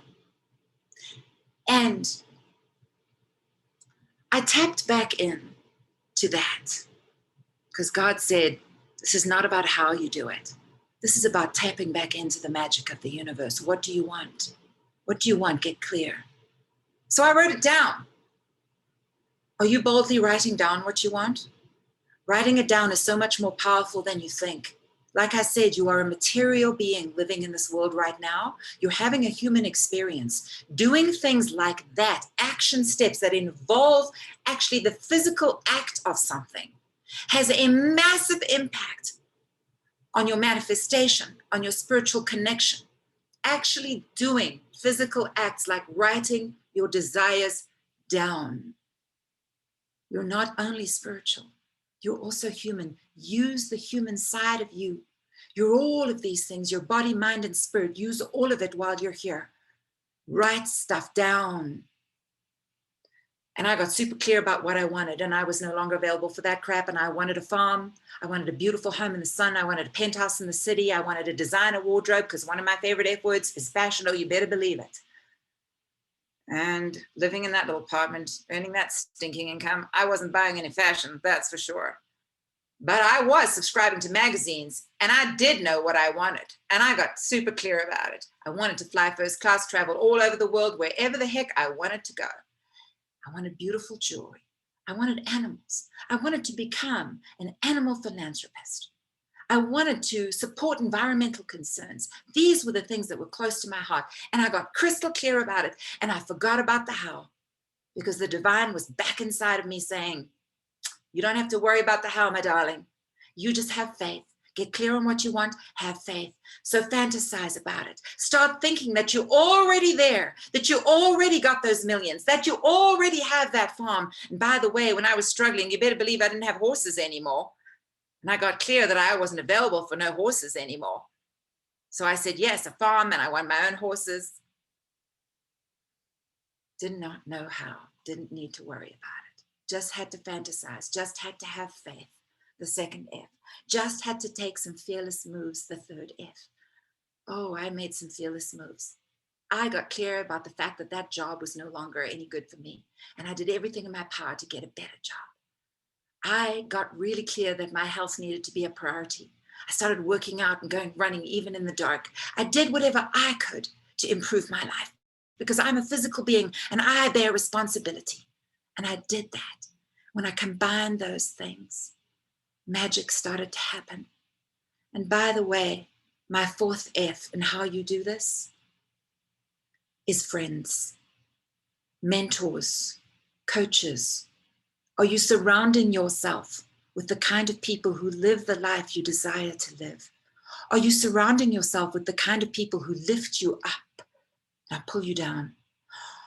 Are you surrounding yourself with the kind of people who don't judge your dreams? because I made sure I surrounded myself with people who were doing better than me, people who believed in me. I started to see the value of having coaches and having mentors. So I did that. And within about 8 weeks of getting crystal clear on my desires and writing them down, tuning into my faith, taking some fearless action, surrounding myself with the right kind of people, I became a multimillionaire. Almost overnight. Now, that kind of quickness doesn't happen for a lot of people. It certainly can. I want to remind you that whatever your situation is right now, you could meet somebody tomorrow and fall deeply in love and have them fall in love with you too, by the way. 5 minutes from the end of this summit, you could get a multi-million-dollar idea for your business. 2 days from now, you could get the best news of your life. One never knows when your fortune is going to change. So how are you feeling about your life right now? Where are you vibrating at?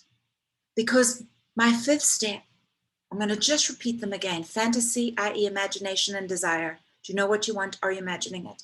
Number 2, faith. Do you believe in yourself, and have you tapped in to this magnificent divine universe that wants for you everything you desire? And when you're not tapped, you make it hard. Number 3, are you making some fearless moves? Are you listening to the divine downloads that you get when you're in faith? And are you fearlessly friggin' stepping into them?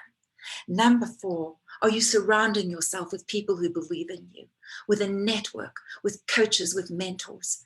You know, one of the most amazing things about the Most Powerful Women, 100 Most Powerful Women organization, is that you will be tapped in to a network of women who love you and who believe in you. Not the least of all is Charlotte and I. We believe in our members way more than they believe in themselves most of the time, because we see them for exactly who they are.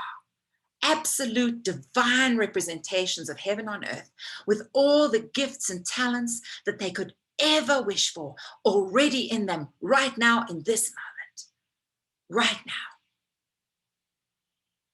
And my 5th step on the road to riches and making it easy and loving your life and being a powerful, wealthy woman, my 5th step is fulfillment.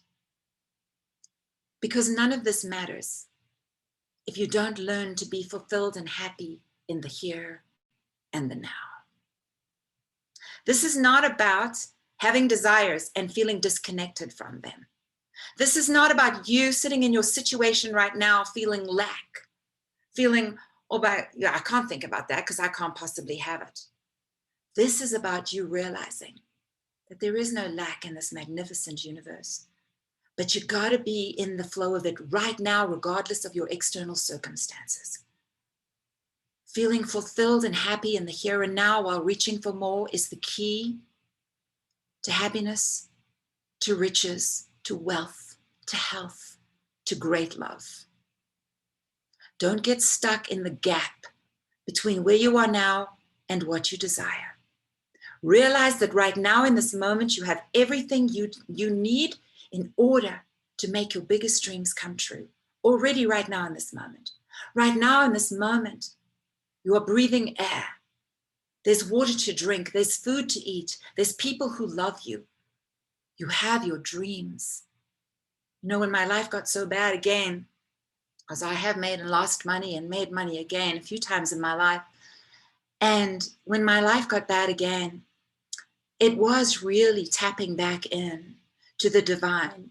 It was stepping away from the external circumstances, stepping back into my imagination while realizing that I had everything I could ever need to make anything I wanted come true again.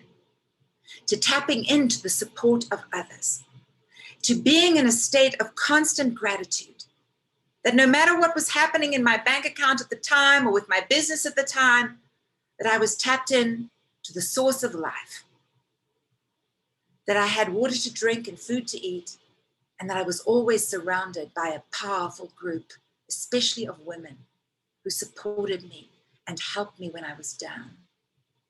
So what about you? How are you on this journey to living this magnificent, abundant, powerful, overflowing life? How are you in the fulfillment of it all? Can you right now in this moment realize what you have to be grateful for? Can you feel the enoughness of this moment? I want you to feel the enoughness of this moment here and now. And feel enough in the here and now, even while, and especially while, you're writing down your biggest desires without judgment of yourself. Feel the enoughness of this moment and then tap into your desires and keep those two things together. Do not get stuck in the gap in between. This is the mindset piece that Charla and I talk about all the time. This is the faith piece that we are all about. This is the stuff that we are so good at keeping you tuned into and tapped into when you are a member of 100 Most Powerful Women, because it means more to us than anything. And when you're tapped into faith, when you're tapped into belief in yourself, when you're tapped into the happiness and the enoughness of the moment, oh, it starts to flow. It starts to flow. It's not about the hustle and the grind and intellectualizing what are the next steps for me? How the hell am I going to do this? No. And there is no greater fulfillment in my mind than getting rich by doing what you love and making a difference in the lives of others. And that's what this group is all about. And that's what we love so much. And that's why we would love for you to join us. So I've enjoyed so much being with you today. I want you to remember that you can stop the judgments of yourself, that you can have anything your heart desires. And you having a beautiful car or a 6-carat diamond ring or flying first class doesn't take away from another person. The pie in this universe is not only so big, it is endless and it is limitless. And how wonderful to tap into that limitless pie by doing what you love. So I invite you to join us. I know that Charla will put the links in to apply for 100 Most Powerful Women. She's put it in again. I've loved being with you all today. Again, I'm so proud of the 100 Most Powerful Women that are on this panel with us today. And I can't wait to hear the rest of your talks. Thank you, everybody. Mwah. Thank you, Jackie. Inspiring, amazing as always. And yeah, if you decide you're not a happy apple kind of girl and you're wanting to be part of 100 Most Powerful Women, click on that link. Like I said, Jackie and I will be looking over all the applications when she gets back to Los Angeles. Starting next week, we'll do interviews, and we'd love to learn more about you, your big goals and dreams, your deepest desires, what you want to accomplish, because we're looking for our next 100 Most Powerful Women to join us for the next year. So we're excited to have you to be a part of it for sure. So thank you, Jackie. Fantastic as always. And I'm going to introduce our next amazing 100 Most Powerful Woman speaker for today. So Dawn Benjamin, if you want to turn on your sound in your video. Mute and video.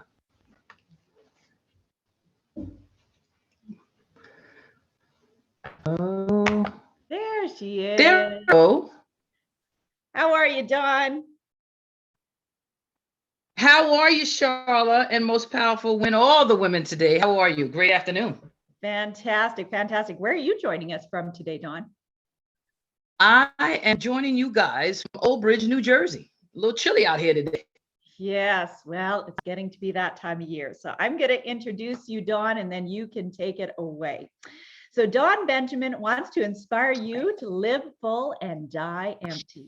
As CEO of Sista Encourage Me, she believes in the power of women. Dawn grew up with a very encouraging mother who always taught her to never say can't and to always say can. At times, she would go into her room, put the pillow over her head and say, "Oh my gosh, would she just shut up already with the never say can't?"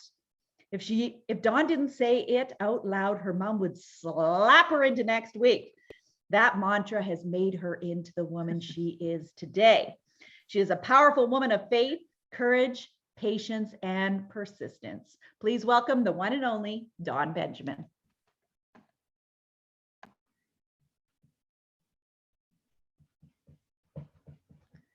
Thank you so much, Charla. Good afternoon, ladies. I just want to say I am going to talk about fear, faith, and fortune. I want you to be aware of your surroundings right now. I want you to take notice of where you are right now. What are you thinking? Who do you want to become? Because you're about to enter a dimension where you can be talking and no one hears you. There's no sound coming out of your mouth. The only thing that you can hear is your own thoughts and your own breathing. And those thoughts are not good sometimes. You see, this dimension creates imaginary roadblocks, winding rivers that seem endless, rocks that appear to make you stumble and fall, rivers that seem endless to cross, oceans that want to swallow you, the Red Sea that doesn't part, pharaohs that try to keep you enslaved, naysayers that have no faith, believers that tell you that this can't be done, ants, automatic negative thoughts, and even giants from David and Goliath. They're all trying to get in the way of your destiny, your purpose, and your path in life. These things hide in your thoughts and sometimes even try and come out of your mouth in words. They're very tricky. And most of us have had these things for years. Some of us even have them as best friends. Some of us allow them to stay and live with us, and they don't even help you with the mortgage or the rent. You must remember that this thing can bind you and blind you and sink you and destroy you and bury you and even kill you. If you don't know, you have just crossed over to the zone. You are entering into the twilight of fear. I know about fear. Do you? I'm quite sure we all know about fear. If you know about fear, just type me a little fear in the chat room. You see, fear was living with me. He knew talking to me about my money. He was telling me about where I can go. Who do you see? Fear would say, "You going out tonight? Where you going? You don't have no money. You can't buy no clothes." Or sometimes in school, I knew the answer. What you raising your hand for? You don't know the answer. They're all gonna laugh at you like Carrie. They're all gonna laugh at you. Well, here's an even better one. We're going out dancing and clubbing. Who gonna ask you to dance? Ain't nobody gonna ask you to dance. You see, what the hell and who does fear think that he is? Living in my damn life. He ain't even my man or his lover, as Jackie would say. You see, fear is a ball breaker and a stealer of your joy and happiness. You ever heard that song by Al Green? Love and happiness, something make you do wrong, make you do right. Hey, guess what? Fear knows that song. He changes the words, makes it suit himself. So you know what I said? I said, you know what, fear? You got to go. I decided you need to get out of here. You know that song by Gloria Gaynor, I Will Survive? So I told fear, I said, go now, go. Walk out the door. Just turn around now, because you're not welcome anymore. Were you the one who tried to hurt me with your lies? You think I'd stumble? You think I'd lay down and die? Oh, no, not I. I won't survive. You see, this false evidence acting real is what stops us from pursuing our God-given gifts and talents in life. You were created specifically to do something great in this life. But we allow those thoughts of defeat, not good enough, scared, limitless, and then you diminish yourself. But no. See, these roadblocks and mountains can be moved. Let me tell you something else. There's something else that comes into play with fear, and they're called ants. They're automatic negative thoughts. And let me tell you something about ants and fear. They're family. They're related. They're brothers and sisters. Let me give you an example of an ant. I'm going to lose weight. That's what I'm going to do. I'm going to lose about 40, 50, 60 pounds. Guilt beaten. You're going to lose weight. You had chips and potato chips last night, and then you had your cookies and milk. What weight you going to lose? Remember I told you they team up together, fear and ants. So they're guilt beating you. You're going to lose weight.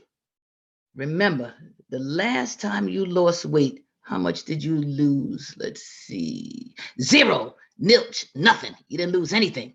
So they team up together and they compound you and they try and get in your mind and your thoughts, and you start to think differently, and you start to beat yourself down thinking that you're worthless, that this can't be happening. So I told you that they're brother and sister, right? But let me tell you something about these fears and these ants. A lot of times we get them from our family. We get them from our family, and sometimes we pick them up from our friends. But let me tell you something about these things. They're belittling to you. You are more than a conqueror. These ants and these fears, I told you they gang up together. But you can eradicate this stuff. You have it within inside you to change. You don't have to settle for that. You see, God gives us all of these things to block these ants and these fears. And I said sometimes your family can get involved, but let me tell you something about that.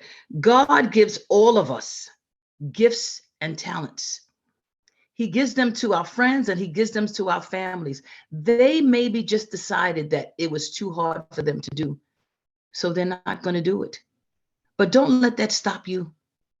You have that within you. This gift and this purpose is within all of us. We must reach inside of us and pull it out. Like Jackie said, that spirit, we're spirituals. We're spiritual beings. We have to pray. We have to manifest. We have to believe. We have to trust the process. It's the opposite. I listen to YouTube a lot, very different, motivational speakers. And I heard this man, Dr. Wayne Dwyer. Hopefully I'm pronouncing it correctly. And he was a professor in New York. And he got this phone call and he had received tenure. So he was on his way to the university. And as he was driving, he was thinking about it. And he pulled over on the road and he says, am I going to live 90 years? Or am I going to live 90 times doing the same thing? I cried then, I'm crying now. So I'm a crybaby, whatever. And I thought about that. And I said, you know what? That sounds like insanity. He declined his tenure. And he went on to be a motivational speaker, very successful in what he's doing, because he decided to live 90 years, not live 90 times doing the same thing. And so I decided that I declined my own tenure. I am going to live my life doing my business, doing my thing, what God intended and designed and assigned me to do. I'm going to kill that twilight zone of fear. And I am entering a positive dimension with good health, prosperity, love and happiness, and walking through my own doors. Well, how are we going to do this? Let me take y'all to church real quick and open up your Bible to 2 Timothy 1:7. I'm only kidding. No, God, in 2 Timothy 1:7, it says, God did not give us a spirit of fear, but of power and of love and of a sound mind. So whenever that fear attacks you, take that scripture with you, 2 Timothy 1:7, and remind fear of how powerful your God is and how powerful you are. Another thing I want you to do is when you get up in the morning, because we don't wake our own selves up, we get tapped by our God. I want you to say some things that you're grateful for. Because what happens when we get up in the morning, we know that we're getting ready to go outside and we know that things are going to come at us. But if you are covered by the blood, okay, I'm taking us there. If we are covered, and say the things that you're grateful for. Start with 5 things, just 5. You're not going to be able to do just 5. I do 5 every day and I wind up with 10 and 20 and the tears will be pouring down my eyes. Be grateful so that when fear comes, you have so much to be grateful for, fear can't come in. Another thing I want you to do is don't pick up your cell phone. Okay, we pick up the cell phone and we're scrolling Instagram, TikTok, Facebook. You know what? And you're not feeding your mind. Feed your mind. Feed your mind with affirmations. Feed your mind with prayer. Feed your mind with meditation. Feed your mind with do yoga, but feed your mind. Don't allow the things that will come around to snatch you and get you back into that fear zone. One thing we must remember in this world is that you cannot serve 2 masters. You cannot serve fear and you cannot serve faith. Someone has to go. I choose to let go of fear. Let me tell you something. When fear knocks, let faith answer the door. Come on in, faith, and welcome to the Powerful Women's Summit. See, this is what we do here. This is what we do. You can't do nothing in this world without faith. Faith is the substance of things hoped for, the evidence of things not seen. That's biblical. Faith isn't empty hope, recognizing or simply a positive confession of what something you think you heard. No. Faith is recognizing something that's already a reality, even though we don't see it. By faith, I should be able to speak to my mountains. By faith, I should believe in what I'm saying is coming to fruition. I used to wonder sometimes, and I used to ask God, can I have some more faith, God? But you know what? We already have faith. We have it. We have faith being in this conference today. Charlotte had faith putting this whole thing together. We have faith starting our business, hoping that we will be successful. So when we're asking God for faith, we must remember that we already have some of this already within us. Now, when you came to this summit today, and I'm gonna be a little funny here, don't get offended, and you sat in this chair, you hoped that this chair would hold your gluteus maximus. You had faith that that chair would hold you up. So why can't we have that faith in our life? Have that faith in you, what you believe in. Now, faith is taking us to the next level. We must keep on pushing, and we have to keep on praying, and we have to keep on believing and using the skills necessary in our spiritual realm to move us forward. We are not creating this life by ourselves. We are co-creating this life with our Maker. When I was thinking and writing this piece on faith, the first man who came to my mind was Nelson Mandela. And I said, this man had to have some kind of faith. I don't know. I remember when he came out of prison, walking in the streets, and I said, how can this man stay in prison all these years and come out and just forgive his captors? He was a great man of faith, a great man that also walked with God. Remember now, Noah, going back in the Bible now, Noah built an ark, even though he didn't see one drop of rain. All that we are asked to have, is faith as a mustard seed. I had to look it up and see a mustard seed. I wish I could have brought it and showed it to you. It's a little thing. That's all we need, is that little bit of faith. That kind of faith can move mountains. You can say to your mountain, be thou removed and cast down into the sea, and it shall move. Without faith, it is impossible to please our God. Faith and fear, they're not cousins. They're not even in the same damn family. Now, faith is taking the first step, even though you don't see the entire staircase. And I love this line. Faith is seeing the light with your heart when all your eyes see is darkness. Most of all, you have to let your faith be bigger than your fear.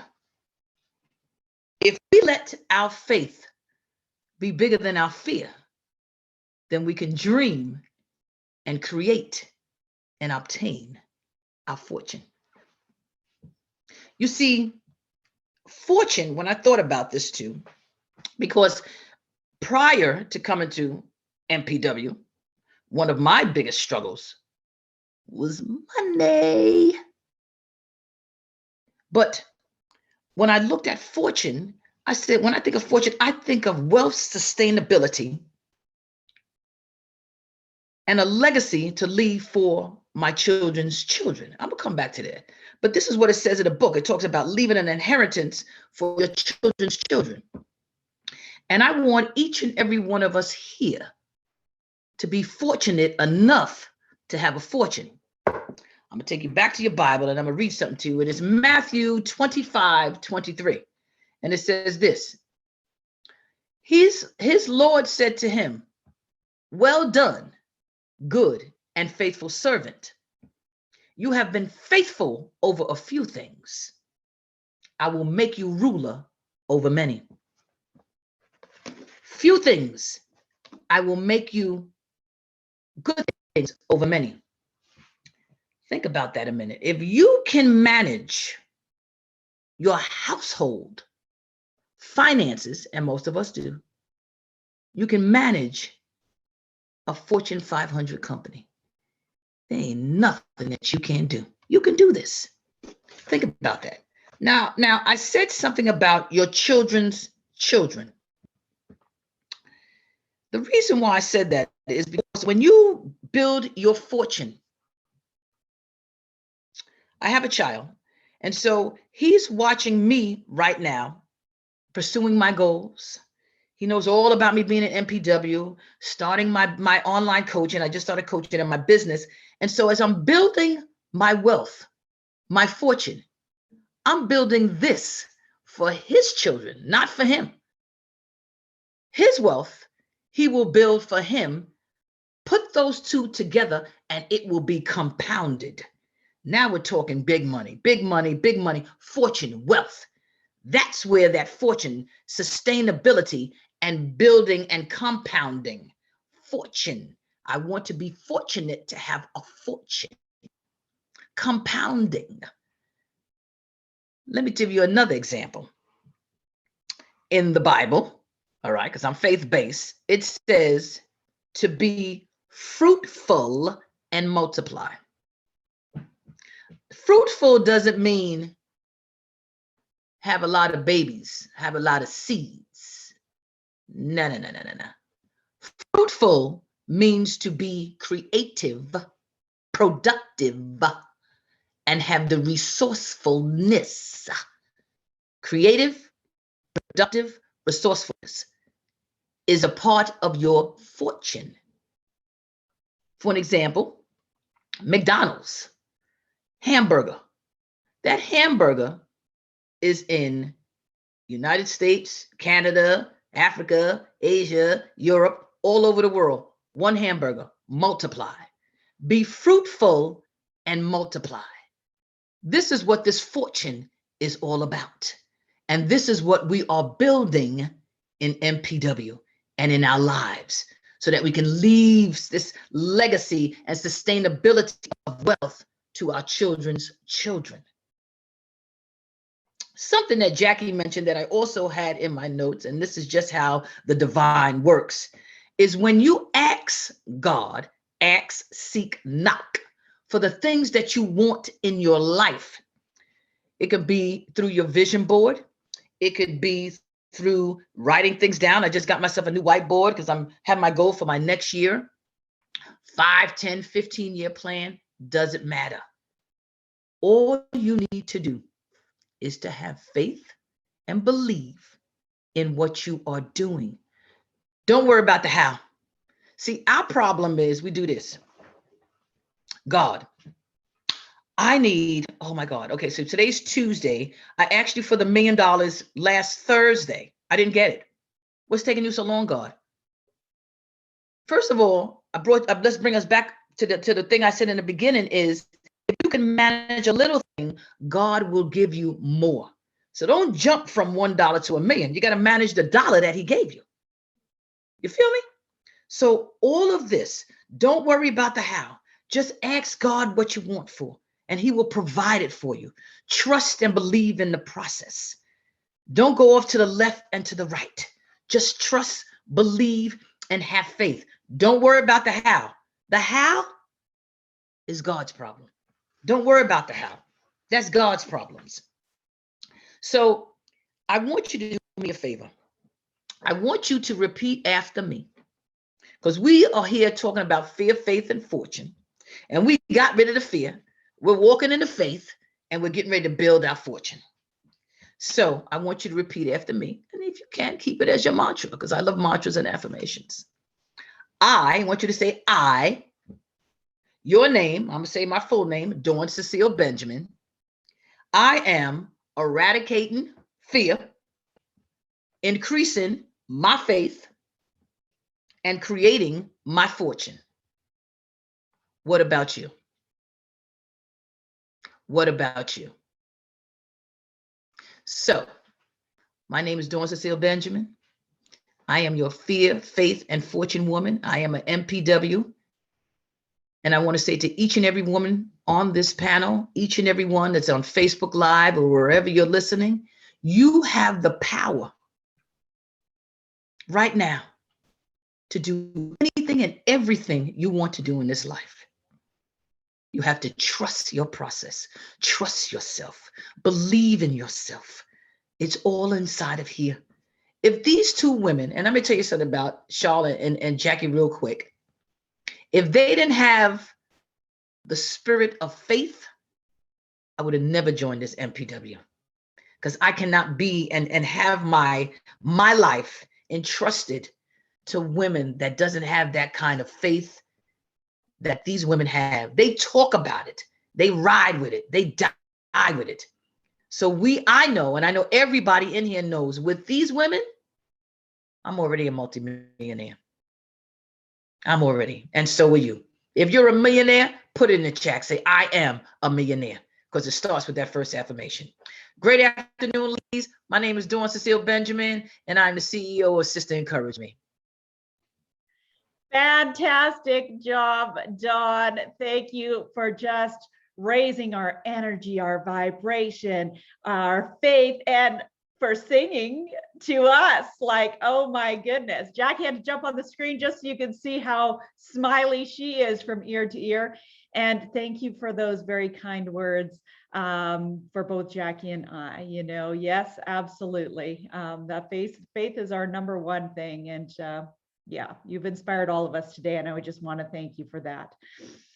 So to keep today rolling, I'm going to turn things over to Vanessa George to share another inspiring poem with us. Vanessa, take it away. Thank you, Shala. What an inspiring day. Wow. So many stories already shared about strength, resilience, belief, and faith. And on the topic of power, wow, I will recite my next piece, which is titled, You Are Powerful. I was thinking about strength and all the women in my life that I know that have overcome barriers, conquered their fears, and made the decision to walk strongly through life with courage and with confidence. And I truly hope that you all can recognize yourselves in this next piece. You are powerful when you see the road of life and you walk and you run and you climb and you fly, and no bump in the path is discouraging you to shine. You find your strength in challenges and deep vulnerability, and you continue on with grace in your greatest ability to conquer each battle that is crossing your path. You are powerful and strong with a mind that will last. Thank you, everyone. If you enjoy my words, I would love for you to check out and visit my Facebook and Instagram pages, which you can find on Vanessa George Poetry. I will copy and paste the links into the chat box. I'm also working on updating my website and on a newsletter, so any news can be found on my social media. Make sure to check it out. And with that, I'm handing it over back to Charlotte. Thank you. Thanks, Vanessa. And yes, definitely share those links in the chat so everyone can continue to hear your writing, your words. And yeah, how beautiful they are. Talk about divine timing as to that exact poem in that exact moment. So, and also Dawn, if you want to share your links in the chat as well. And if you guys want to bip over to the Facebook page, because we have some great ladies who are watching on our Facebook page, watching live today, you can put the links in those comments as well, so everyone has the opportunity to visit and see your work. So I'm going to introduce our next amazing speaker for today. Leslie, if you want to turn on your sound and your video. Gosh, we're heading way over to the East Coast, to the easternmost point of Canada. Where are you joining us from, Leslie? From St. John's, Newfoundland, Canada. Absolutely. So I'm going to introduce you, Leslie, and you can take it away. So on June 14th, 2005, Leslie Bridger had a catastrophic bicycle accident. The prognosis was death, or at best, she'd be a vegetable confined to a wheelchair. Yet here she is before you. Leslie miraculously turned into the healing power of nature and learned how to heal herself and others, including terminally ill cancer patients. Now here she is to share with you how you can heal your mind and body above and beyond the odds. Please welcome the one and only Leslie Bridger. Thank you, Charla. And thank you to Dawn. That was a perfect lead-in to what I'm about to speak about. And every single woman that spoke before me. I hope that my story illustrates what you are speaking about or what you spoke about. On June 14th, 2005, a man was driving to work. At the bottom of a hill, he noticed a woman who was nervously standing over what looked like a crumbled blanket. "Is everything okay?" he asked as he slowly drove by. "No," she said, "there's been an accident." He quickly parked his car and rushed over. As he peeled back the blanket, he found a woman covered in blood from head to toe. As an orthopedic surgeon, his medical training kicked in. No eye opening, no verbal response, no motor response. She was a 3 out of 15 on the Glasgow coma scale. She was in a deep coma or a brain dead state, and she wasn't breathing. He knew he needed to work fast. He knelt in the rocky gravel, checked her spine. Thankfully, it was okay.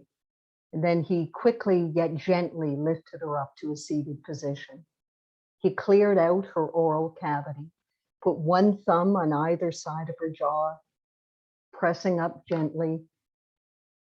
to open her passageway. He heaved a sigh of relief when she took her first breath, and he held her like that for over 5 minutes until the medical response team arrived. It wasn't until that moment that he felt the pain in his knees. After giving the paramedics his contact information, he walked slowly back to his car.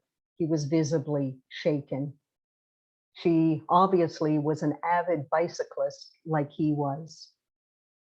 He noticed it all. She looked very fit, even though she was covered in blood from head to toe. She had a good helmet on. She had a bicycle water pack, water wicking cycling clothes, clip-in cycling shoes. As I said, he realized it could have been him. He gets in his car. He's thinking about this as he drives to the hospital where he works. When he gets there, he clears his mind for his morning surgeries. At lunchtime, the event from the morning popped back into his mind. He called the hospital, the downtown hospital where he knew she'd been brought, to speak with a surgeon friend of his. She received a traumatic brain injury. We operated for hours. And then to increase her chances of survival, we put her in a drug-induced coma. I'm sorry, Michael. We don't think she's going to make it through the night. He slowly hung up the phone. He was saddened by that news. He knew this was a day he'd never forget. June 14th, 2005 is also a day I will never forget. I woke up that morning just excited about life. I'd finally found the courage a couple of years before to lead the life I knew I was meant to live and leave the corporate world. And that's when magic and miracles started to unfold. I knew I was a healer, and I was giving myself permission to actually be that, even though my left brain mind didn't understand it. I was helping people to heal first from the inside out with the words, thoughts, beliefs that they had, and then the outside in with the help of Mother Earth and the nature photographs that I took.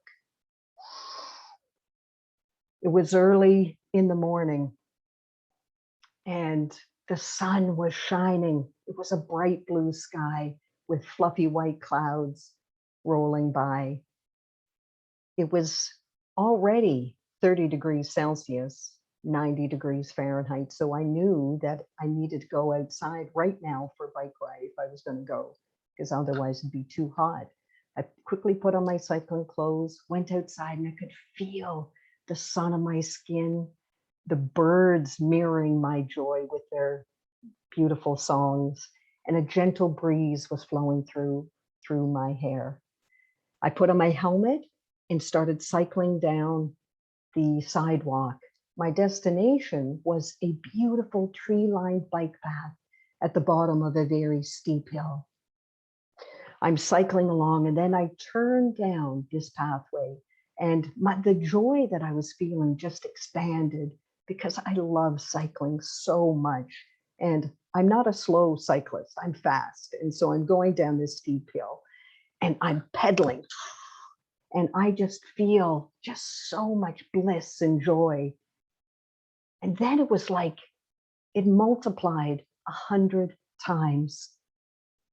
I was just immersed in this feeling of bliss, of love, of joy, peace. I'd never felt this happy before.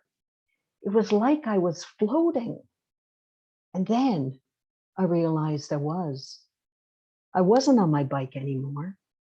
I was way up in the sky, and I wasn't looking down at the road I'd just been on. I was way up in the air, looking down at our planet.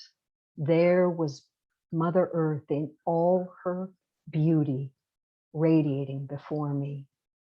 And where I was sitting, it looked like fluffy white clouds, but it was the most comfortable seat I had ever been in.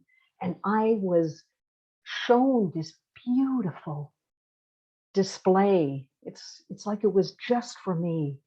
There were billions and billions of radiant balls of light connected with thin strands of luminosity that were connected. This divine matrix expanded around the world, around our universe and beyond. I realized that I was one of those balls of light, that I wasn't just watching it, I was actually in this incredible display. And when I looked closely at this ball of light, I saw a dot. And I understood that that dot represented my physical body and my physical existence.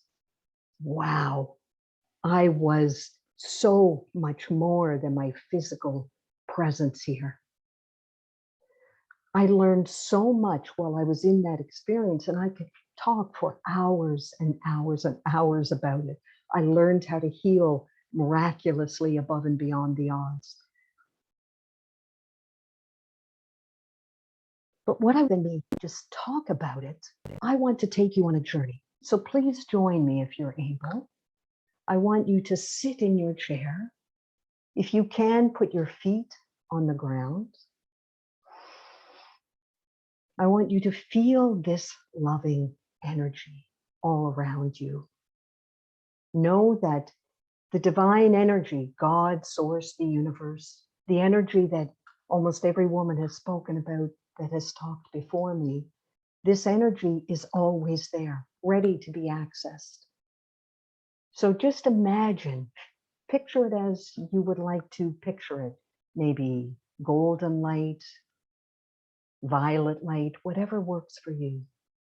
And just imagine as you were breathing this energy in, it is being sent throughout your body. I lovingly invite the highest version of yourself to take the reins of this whole process. The human you can just let go. You can just sit there and be present. Allow your soul to take the reins. Know that as you breathe in this loving energy, this powerful, loving, light-filled energy, it is being sent to every cell of your body, to your whole auric field, everywhere that your soul, the highest version of yourself, feels that it is needed.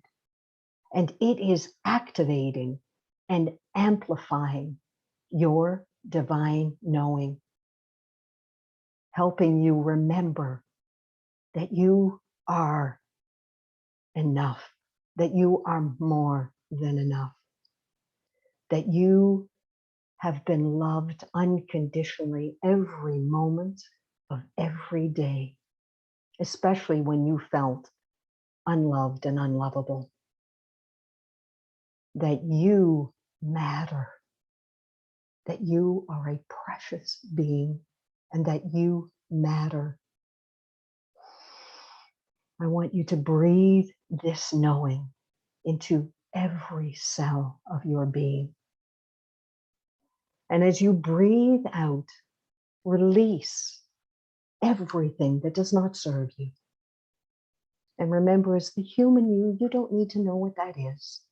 Just know that the highest version of you has taken the reins and is doing this for you, helping you energetically release the blocks, the fears, the overwhelm, all the places that you have felt stuck in your life. It is being released and let go.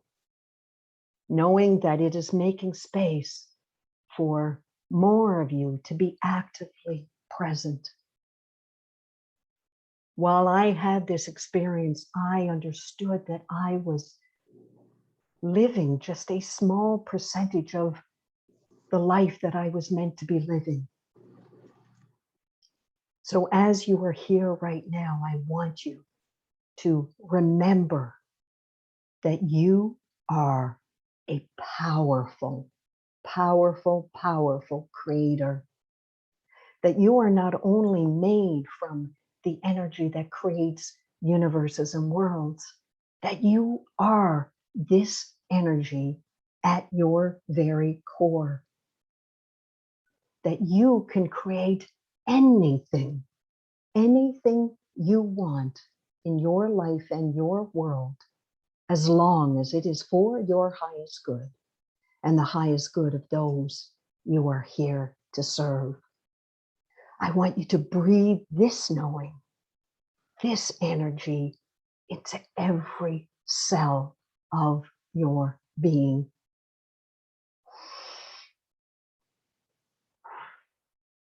You are powerful.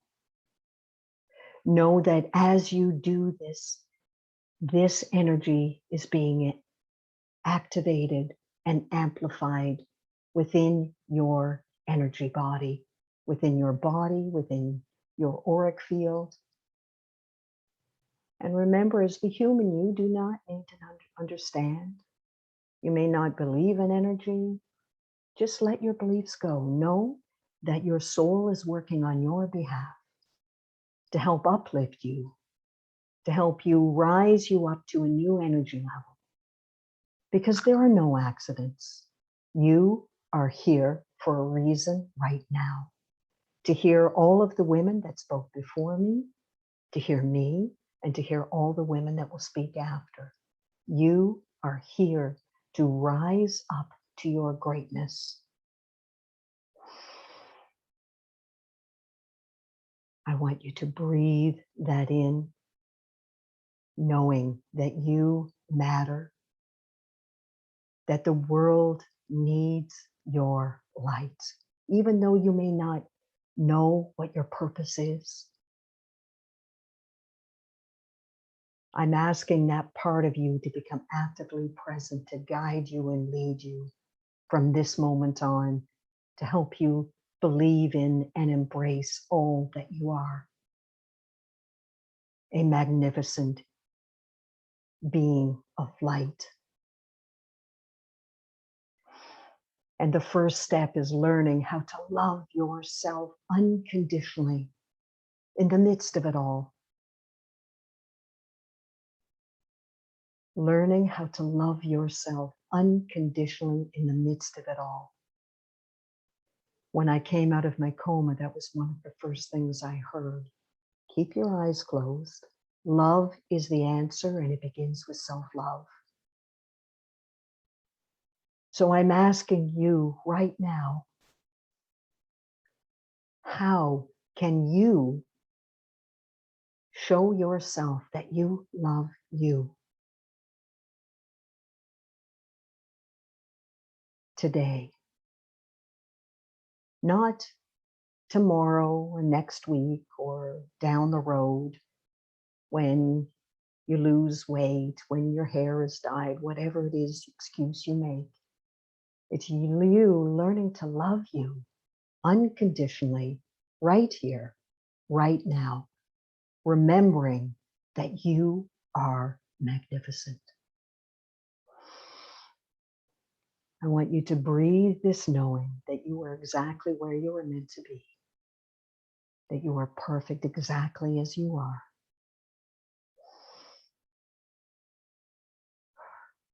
Breathe this into every cell of your being. Wiggle your fingers and your toes, stretch if you need to.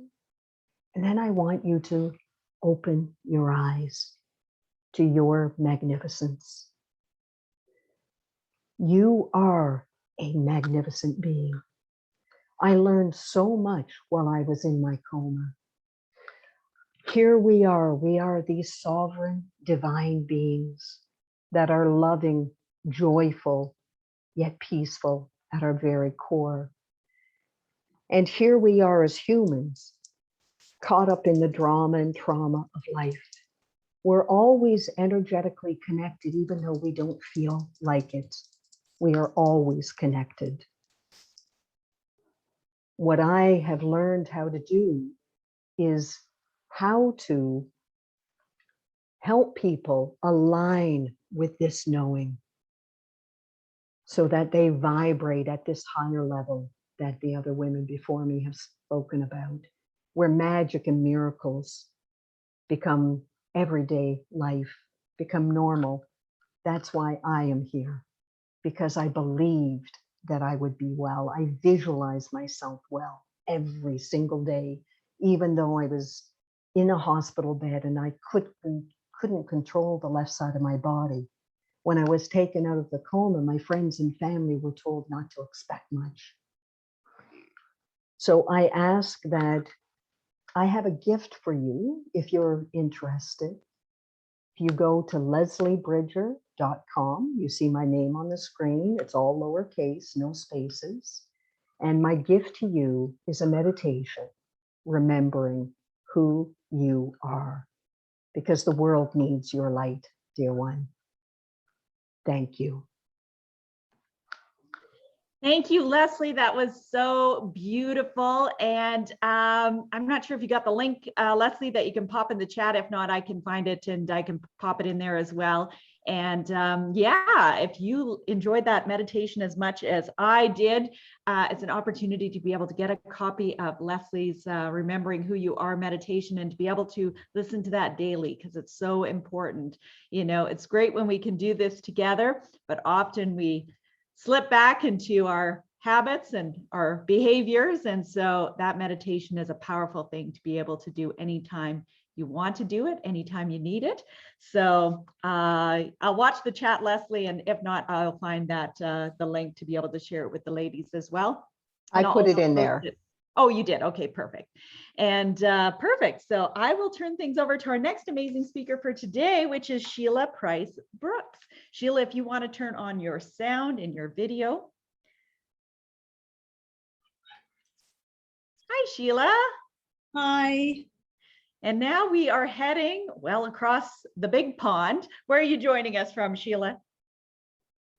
I'm actually here in Jamaica. Last week I was in London, and this week I'm in Jamaica. It's wonderful. Right. All right. So warm and sunny climate. I thought you were still in the UK. So yes, well, it's so great to see you and to have you joining us. I'm going to introduce you and then you can take it away. So after secretly living with chronic sleep paralysis for over 30 years, Sheila decided to break her silence about her struggle with the phenomenon and the impact that it had on her life. After overcoming sleep paralysis, having overcome sleep paralysis, the experience brought about a deeply personal spiritual transformation and spiritual and psychic abilities with a deep understanding of spiritual energy and the human connection. A researcher and speaker, she expands the current thinking around sleep paralysis and other extraordinary spiritual experiences, bringing those who suffer from disordered sleep patterns to a path of enhanced spirituality. Please welcome the amazing Sheila Price Brooks. Thank you, Charla. Thank you very, very much. And thank you, Leslie. That was a great way for me to start my talk. So it always began the same way. I would go to sleep normally, you know, having had a busy day with work and the children and chores and so forth. And then at some point during my sleep state, I would awaken. It's kind of surreal because I'd know that I was sleeping, but yet still I'm awake. And I'd be there lying in my bed on my back, looking straight up at the ceiling. Around me, the room would be dark, but I could see shadows and movements in the room. So light was coming in from somewhere. And then from nowhere, a huge force would just land on my chest. I'd feel as though my ribs were caving in and I couldn't breathe. And in that moment, I'd be so fearful and filled with panic. And I'm struggling and I'm shouting, but nothing's coming out. Not only that, but I can't move.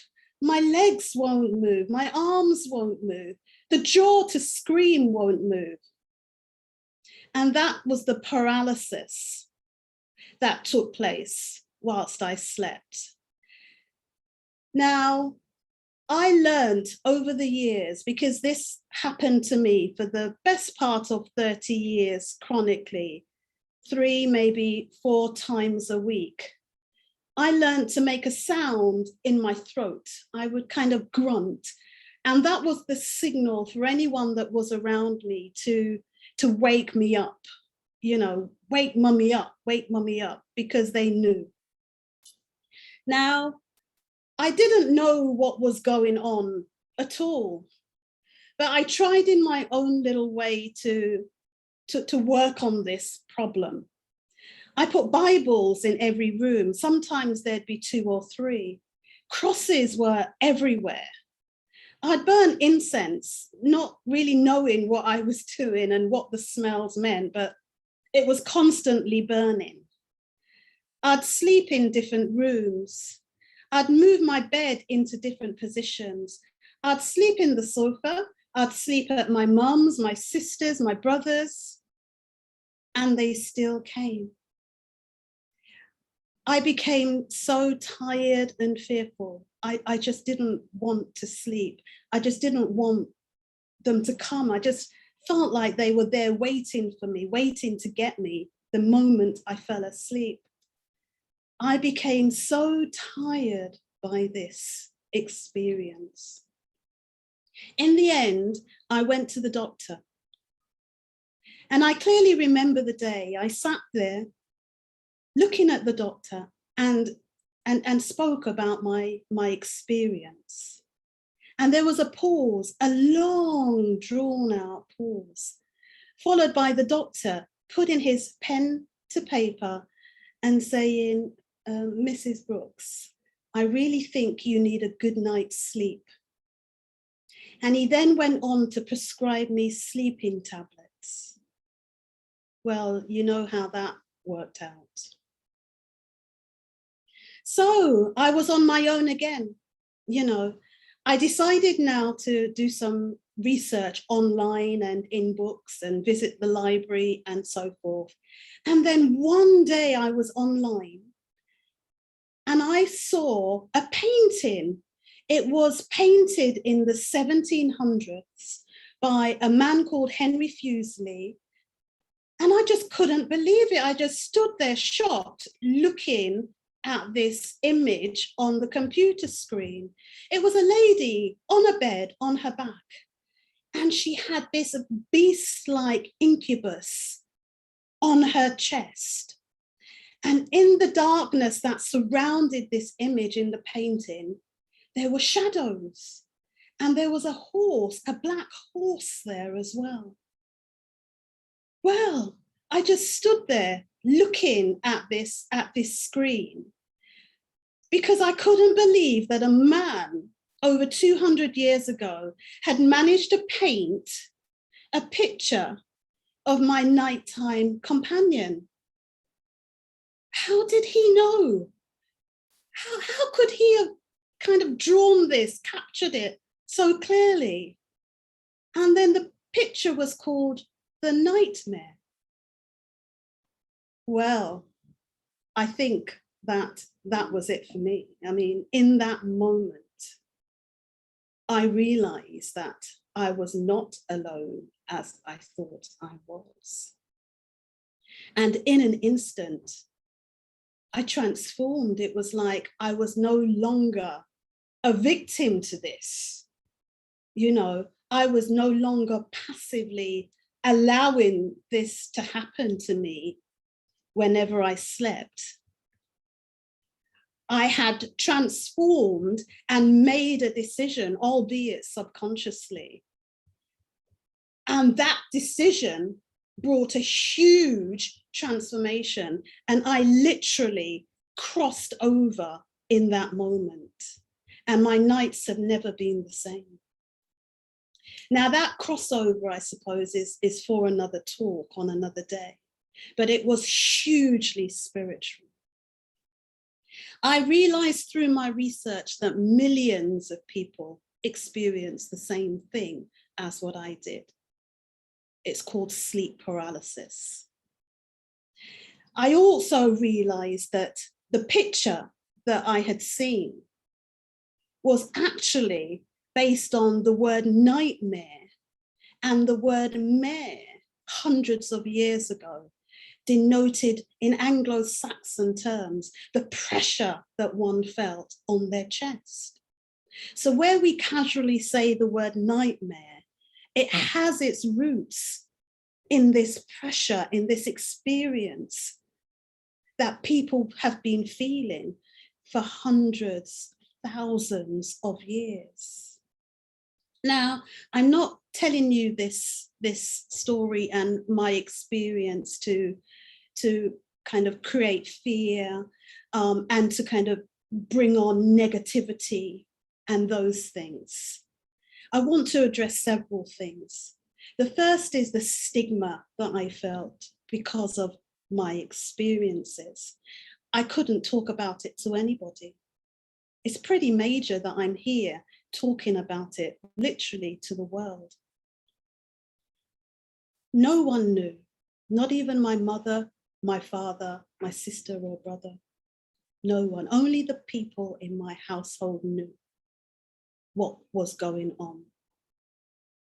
I was afraid to tell people, especially work colleagues. What would they think? What would they think of Sheila, this professional woman? You know, I just couldn't take the chance in expressing it to them. And through my research now, because right now I am an academic researcher looking into spiritual phenomena like what I've experienced. And one of the persons who's quite eminent in this field is Dr. David Hufford. And he says that 1 in 20 persons worldwide have this experience, 1 in 20. So that means that right now I'm speaking to persons who have had a similar experience. It happens to you regardless of your gender, the age. It normally starts around in your mid-20s. It doesn't matter your background, whether you're rich or not. It doesn't matter what your culture is, where you're from, your race. There are no boundaries as far as sleep paralysis is concerned. And we also know that sleep paralysis is part of a family of extraordinary spiritual phenomena. It includes things like the near-death experiences, the mystical experiences, the visitations from loved ones who have passed away. The hearing, you may hear somebody speak and when you look around, no one's there. Or you might smell a smell and you're thinking, wow, where did that come from? These are all part of the same family as the experience that I went through. Dr. Hufford tells of a story of a man in his 70s who was married for a long time to his wife, who passed away. Now, when she passed away, the man, extremely grief-stricken, kept seeing his wife. She would appear before him, and when she did, oh my goodness, she looked stunning. She looked so well and healthy. Now, this man decided to share this with his daughter, and his daughter ridiculed him and chastised him, told him to go and see a doctor. He's having hallucinations, there's something wrong with him, etc. In the end, the man decided to visit his pastor. And his pastor said to him, well, I don't know much about these things, but I know someone who does. And thankfully, he introduced him to Dr. Hufford. Now, Dr. Hufford spent many hours with this man as the man told him his story and his experiences. And Hufford was able to say to the man that this is a normal occurrence and that this happens quite regularly and it's nothing to be afraid of. Of course, the man took great comfort from that and felt okay to allow the experiences. And his health and well-being improved as a result of that. And I say, wow, you know, why doesn't this happen more often? The health and well-being, the positivity that can come from these experiences to your health and well-being are tremendous. On another note, I was on Fiverr the other day, and Fiverr is a platform. It's on the internet, fiverr.com, and it's a place that you can go to if you want a piece of work done. And I was on Fiverr, and I couldn't believe the amount of people that was buying spells. I was shocked. Not just hundreds, but thousands of people were buying love potions, abundance potions, money potions, all kinds. And I say yet again, is this all going on? It's almost like there's an underground where these things that would be, if they're spoken about in everyday terms, they're shunned. But there's this underground where these things are happening. They've been suppressed, but it's almost as though you can't really suppress them because they'll find a way to take place anyway. And I have this conviction that my sleep paralysis experience is a real lived experience. It was a spiritual engagement. A spiritual connectivity happened whilst I slept. And I made a connection. And for me, that connection continues. It has evolved amazingly. So my challenge to you is that as humans, we have a responsibility to grow, to embrace the unknown, to seek more. In fact, that's part of being human. That's our very humanity. The need to expand, to know, to want to know more, to grow beyond what is our norm. I say, do not be afraid if you have spiritual phenomenon that at the moment is not, acceptable or talked about. Do not be afraid. Explore it. It's an opportunity for you to grow, to learn more about yourself. I mean, you are having a spiritual connection, and that is to be celebrated. You'll also add to the knowing, the global consciousness, the knowledge base that we all have. I say, go down the rabbit hole and see where it leads. Don't talk yourself out of it. Don't try to rationalize it. No, you're not crazy. This is something that touches all of us, and it happens to millions of people in every moment. There is so much that we don't know. Around you now, there's energy all around you, so much activity, so much positivity. There's lots that we cannot see, we don't hear, we can't physically touch it, but it's going on around us. I say that there needs to be more research in this area. A lot of us do meditation, we do yoga, we search for our higher self and to have that connection. And I say, well, okay, where, what, how, this higher self? Is it energy-based? Where is it?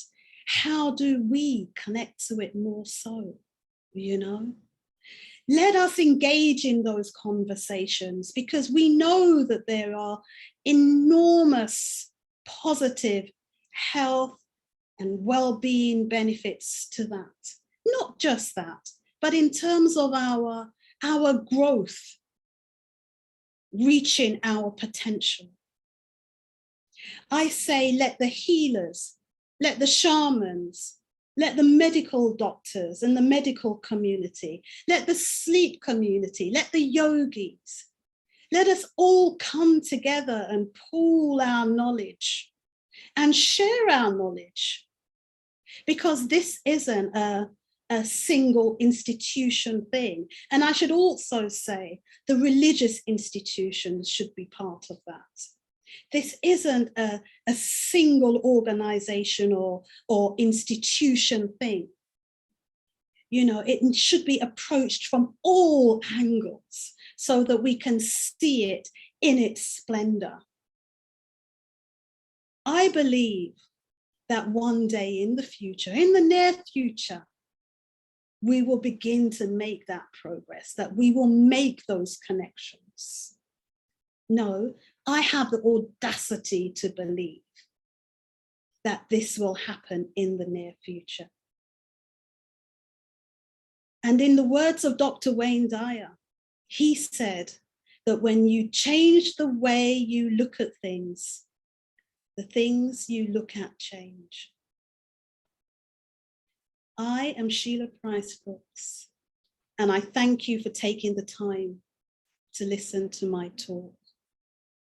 If this is something that resonates with you and you'd like to be with me on this journey, I have a website. I'm also on several social media platforms. Just type Sheila Price Brooks and I'll come up. And I have a website, Sheila Price Brooks. Sign up and let's talk. We can continue the conversation. Thank you very much. Thank you, Sheila. That was fantastic, brilliant talk. And thanks for sharing all your insight with us. And if you want to put the link to your website in the chat there for the ladies to be able to click on, that would be fantastic. And I'm going to turn things back over to Vanessa George to inspire us some more with her lovely words and poetry. So you can take it away, Vanessa. Thanks, Shala. Yes, sometimes life does get hard. Things are not always going the way we would want them to. And sometimes unimaginable pain is coming our way. Could be physical or emotional, and we struggle with it and we have to learn how to deal with it.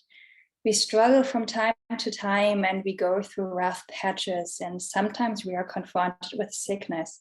So I thank you, Leslie and Sheila, for talking about your powerful experience and touching base on energy around us and how you have healed from your experiences.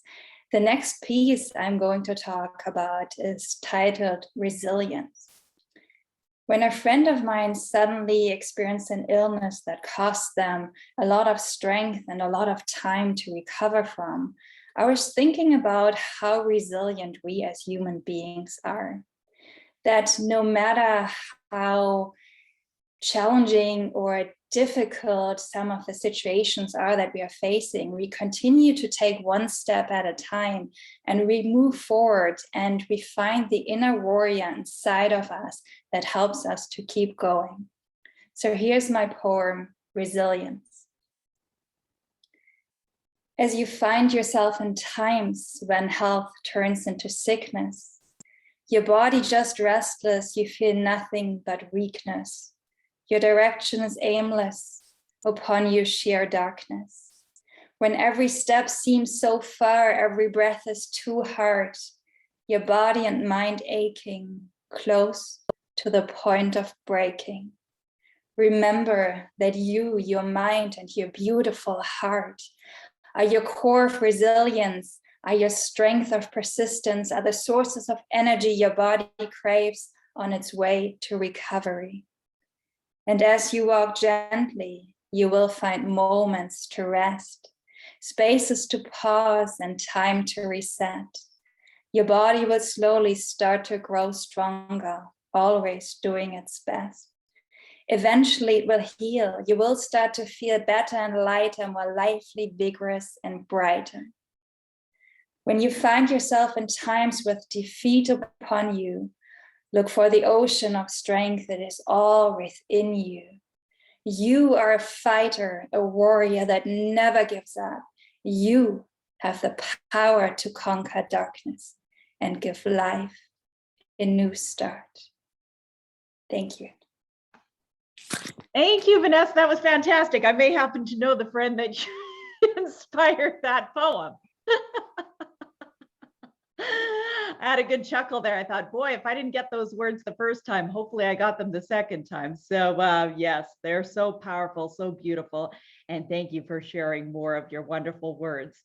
I'm going to turn things over to our next amazing speaker for today. Sag, are you there?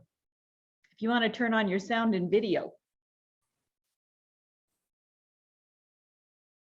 Hi, Sag. Hello. Hi, ladies. Hello, everybody. Yeah, so now we officially are going across the pond. Where are you located, Sag?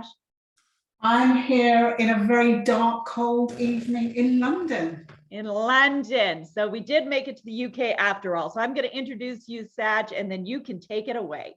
Thank you, Charlotte. She once likened her life to a permanent tsunami until 2 years ago, a close call with her creator led her to reevaluate and reconnect with her aspirations and ambitions. She turned her side hustle of coaching women into a full-time business. Today, she lives out her purpose as a mindset and leadership coach, helping women to step into their power, unlock their potential, and live their chosen life. Please welcome the amazing Sag Zafar.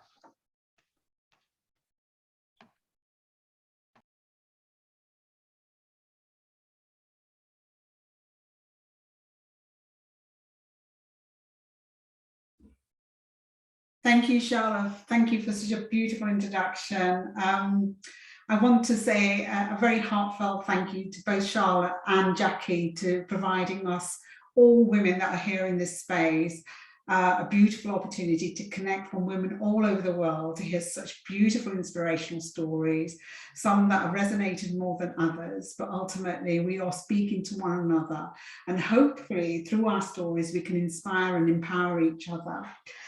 Vanessa, a huge thank you to you for talking on resilience. Your piece on resilience is a beautiful segue to what I want to talk about. And I want to, ladies, share with you my story. Who would have thought I would be sitting here on this platform with all these wonderful, wonderful, wonderful women all over the world and actually be speaking. It's really funny because it's my first time speaking and in such a grand, huge, worldly platform.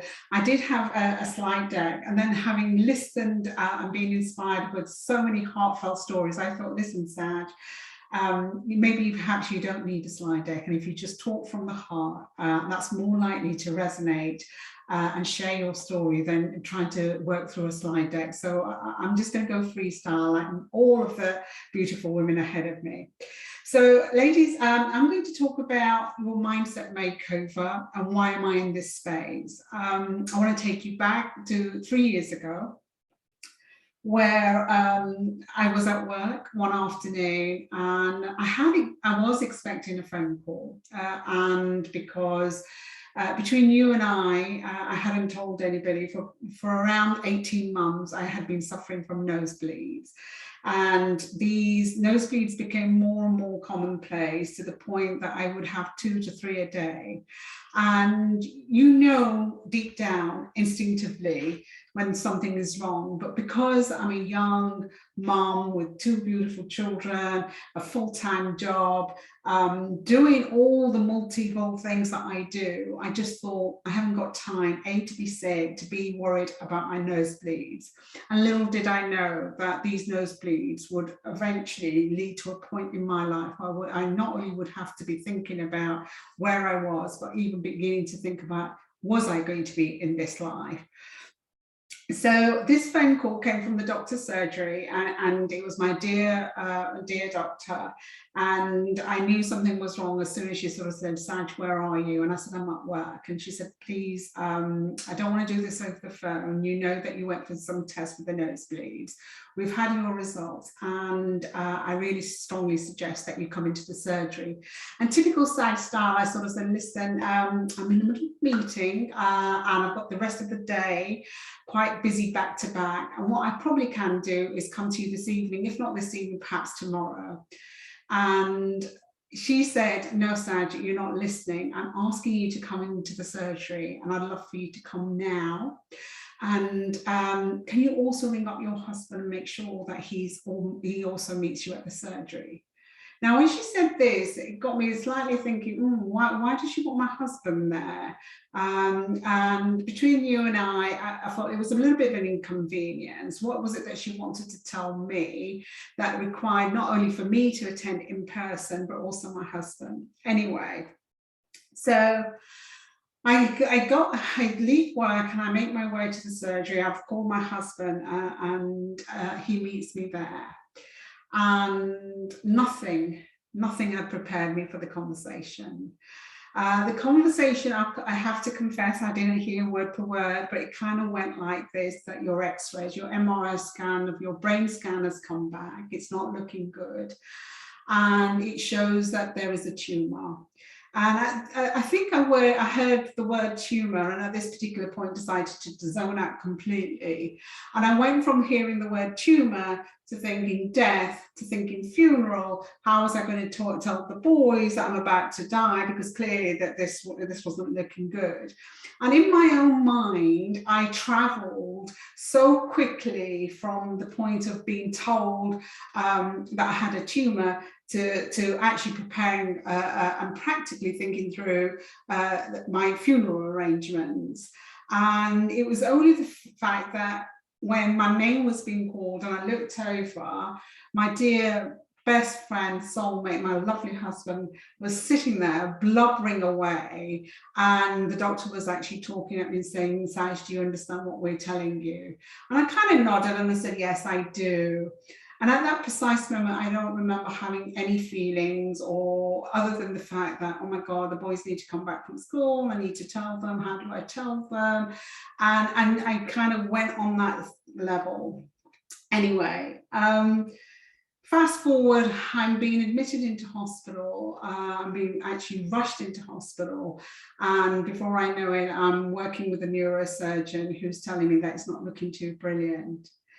And I remember all these in the early days when, people were rushing around. I was having scans and I was having treatment, and I thought, life is such a bitch. Here I was living in the beautiful suburbs of outer London with my husband, 2 beautiful sons, at the height of my career. And it'd taken me a lifetime to get where I was. And as soon as I thought I had it all, then this thing came and it knocked me off my pedestal. Something that I hadn't anticipated, something that I didn't even begin to think of. And I guess nobody thinks about their own death, because we all like to assume, whilst mortality is something very, very real, we like to think that we're here forever and a day. I think it was Steve Jobs that said, "You can't connect the dots looking forward, you only can connect them looking backwards." So whilst I was in treatment, morphed on the hard stuff and lying in my bed, trying to keep myself still as possible, because that's what they needed to do to help me to keep still so that they could give me the treatment and help me shrink the tumor. One of the things that started to come in between being fuzzy and sleeping most of the time, I started to have these conversations with myself. And the kind of conversations was that not only was life had been a bitch, but it shouldn't have come as a surprise. It shouldn't have come as a surprise to who I was and where I'd been and how I'd reached where I was, that this was actually happening. And I actually remember one afternoon just lying in bed, and the nurse must have thought that perhaps she, intravenously had given me the wrong stuff, because I ended up giggling. And I giggled because, not because I was happy or delirious or anything. I giggled because I thought, for somebody who was being born into a place of no hope, that even my birth story, you know, it saddens to share that my birth story consists of my mother saying to me that as a young teenage mom, she was under considerable pressure to give birth to a son, and out I popped.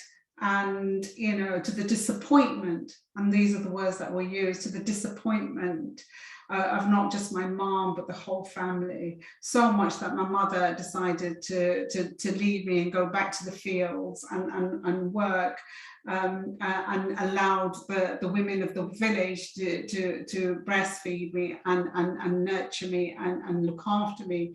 And she had absolutely nothing to do with me. So I guess if you're born into a place of no hope, where nobody expects you or wants you there, because of the fact that you're a female child, then I shouldn't really have held out much hope for the rest of my life.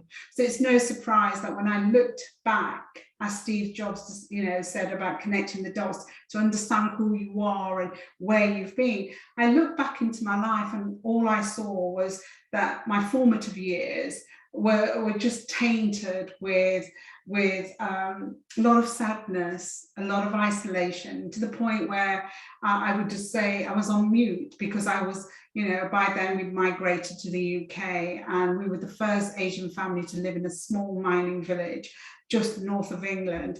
And my father was a labourer. He was illiterate, couldn't speak a word of English. My mother was a housewife. And, the first 5 years we lived in this village, where we're the only Asian family. And I have to confess, it was pretty uneventful until I went to my first day at school. And that's where I discovered that none of the other children looked like me. They didn't smell like me. They didn't talk like me. And that, of course, then led to bullying and misunderstanding, to the point at the age of 11, I was bullied and I was stabbed. And by the time I'd reached 15, I was in a state of confusion, hating my family, hating my culture, hating that I was constantly being reminded that I could be, I shouldn't be seen or heard, and that the best thing that I could ever expect was to arrange marriage and to give birth and reproduce and live happily ever after. That wasn't my, happy ever after. So no wonder I was spiraling into depression, and it was no surprise at the age of 15, I overdosed. And to my disappointment, ended up having my stomach pumped out and being wheelchaired in front of the psychiatrist, who labelled me as confused. My parents' response to my overdose was then to buy me a one-way ticket and deport me back to Kashmir, a village where I'd been born and I hadn't had any sight or clue of for the first 15 years.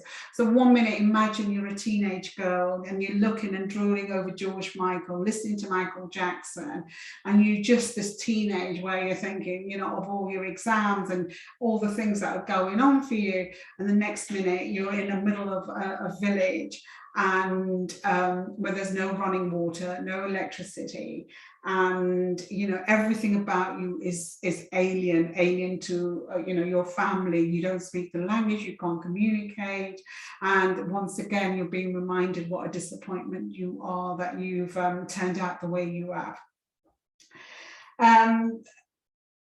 2 years, 4 months, 15 days I spent in Kashmir, alone with my grandmother in this village, remote village, with no contact with my parents or anybody that I knew of, nothing familiar with the life that I'd left behind. And it took me 2 years, 4 months and 15 days to negotiate a return. And the negotiation price was that I would marry my first cousin if only I could get back to the UK. That was the agreement. Little did my parents know that wasn't something that I was going to see through. Fast forward, I managed to escape one cold night when everybody was sleeping. I managed to get myself to an airport, managed to buy myself a flight and leave UK. The reason for that was that in those times, honor killings were very much a matter of fact within my community. So there was only two ways a girl could leave her community. One was through marriage and the other one was to death. Neither appealed to me. So I took my life into my own hands and decided to escape. I returned back to the UK knowing that my parents and most of the police and the communities would be looking for me. And I went underground, and for 6 weeks I moved from city to city, just feeding myself from scraps and just begging and pleading and working with people to just keep moving because my safety was at risk. After 6 weeks, I realized that why was I on the run when I tried so hard to escape? And now that I was on the run, was this the life that I had dreamt of? Was this the freedom that I thought? Because it wasn't really freedom. At least at home, I had a roof over my head, I had food on the table. It may not be where I wanted to belong, but at least I had the comforts of being at home and I had a sense of belonging. And here I was on the streets with nowhere to particularly go, no focus, no direction, and no safety. And it's then I decided to contact my parents and negotiate. This was my second negotiation, where I said that if they allowed me to be free, then I would never ever return or go back to the community or continue to shame them. And as far as they were concerned, they could treat me as though I was never born. And that kind of was the settlement price. And I went on to live and create a life in London. Now, ladies, as you probably realize, when some of us, given the background that I came from and the story that I'm sharing with you, that it was no surprise that my past, although I'd escaped it and I managed to negotiate my ticket to freedom, but everything that I stood for, everything that I was defined by my past. And whilst I knew that I'd escaped my past, I also knew that I was actually shackled. So it was no surprise that even though I managed to go on and into a successful career, got married and was blessed with 2 beautiful children, that I spiraled into depression. And I constantly was always in a state of darkness, in a state of helplessness, always, in a place where I just could not find peace. I could not find peace or light. So it was really no surprise that here I was, with all the IV and all the machines and with no hair and lying in this bed, looking at my own mortality, that, life had really been pretty crappy, to say the least. And here I was now looking at this. And I think it was around that time where I decided, on that very afternoon, when I started to giggle and reflect on my life and think about, why had I been so foolish to expect something different? Why had I thought that I too could have a life like everybody else, one of freedom, one of prosperity, one of fulfillment? Why did I believe that? And it was then I had my conversation. And it was the conversation I had with my God. And what I realized was that when I look back in my life, that my God had featured. And in my times of wrongness, and my times of hopelessness, in my times of pain, he was the only one that had showed up. And it was through him that I was able to build up the courage and just continue. And I remember having this conversation with him. And I said, look, you've got to cut me some slack. You've got to cut me some slack, because I've come this far. Despite everything that's happened to me, I've managed to come this far. And now is my time. And I just want to be given one chance to live out my life the way I want to live. I don't know what it was. Perhaps, on that particular day, he was taking a break from the rest of the world, or he decided that he was actually going to listen to me.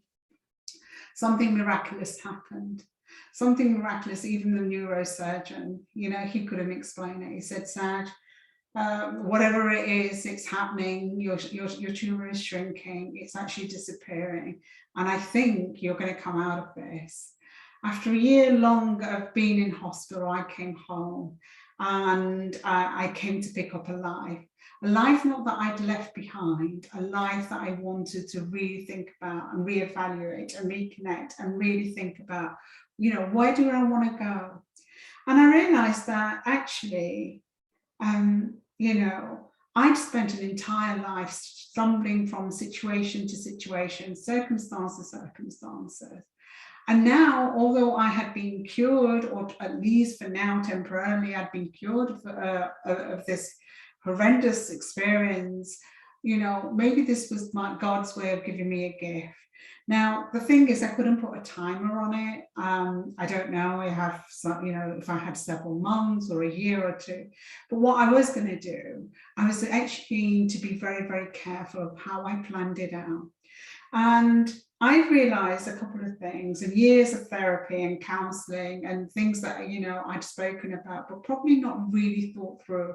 I came to realize that I held a lot of anger, and I held a lot of blame. And I actually went through life wearing the lens of a victim. You know, my narrative was such that it always consisted of pain and struggle.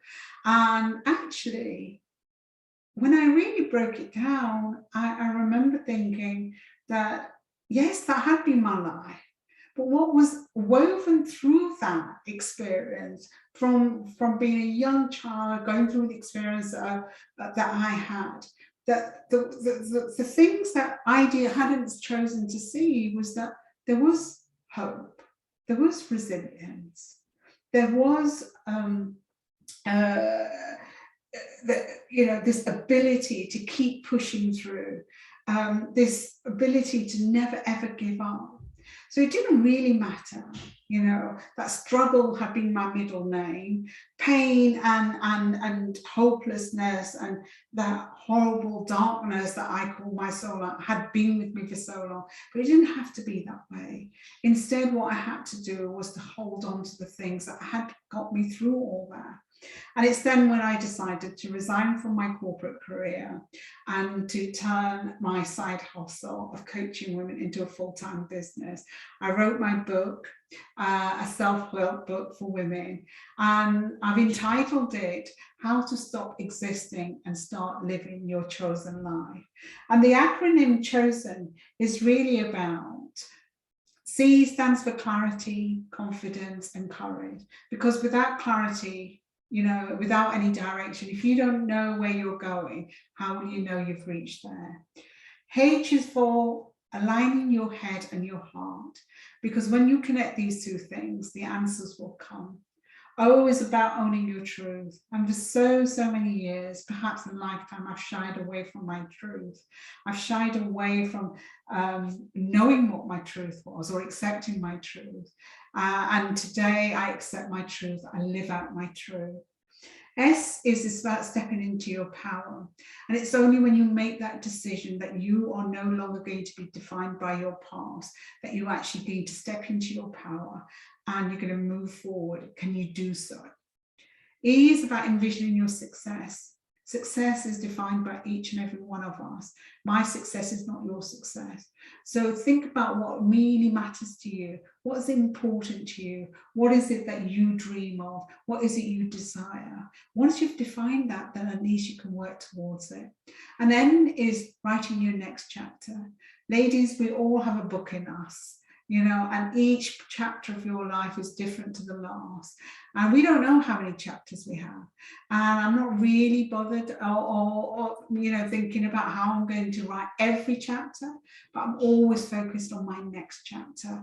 And my next chapter brings me into this space where today I'm a successful leadership mindset coach working with women, because I believe one of the other things that I've come to realize is that my story is not unique to me. My story is your story. It's every woman's story. And it's what by sharing these stories, hopefully we can inspire each other, we can empower each other so that we all can live our chosen life. Thank you so much for your time. Thank you for listening. And thank you once again to Charlotte and Jackie for such a wonderful opportunity. That was amazing, Saj. Like, I was absolutely mesmerized listening to your story. I would just want to thank you so much for sharing that with us today. It was so powerful, so powerful. Wonderful. Well, I'm going to introduce our next amazing speaker for today, Kathleen. If you would like to turn on your sound and video. Here we Hi, go. Kath. Hi, Hello. Kathleen. How are you? I'm doing great, thanks. How are you? Very good. And where are you joining us from today? Today, right now, I'm in Cambridge, Ontario, Canada.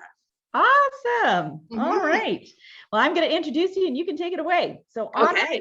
the role of womanhood, Kathleen brings a fresh and humorous perspective as to how to revitalize your relationships. So whether in a partner relationship or one with yourself, keeping your sex life vibrant and active is important. Women's health and sexual wellness are key areas often ignored by our society. As a pure romance consultant for over 6 years, Kathleen has been helping women bring new and exciting ideas to their boudoir. Kathleen is also a dream life coach and can assist you in discovering what your dream life looks like and how it's in you to achieve it. Please welcome the amazing Kathleen Gander. Thank you, Charla.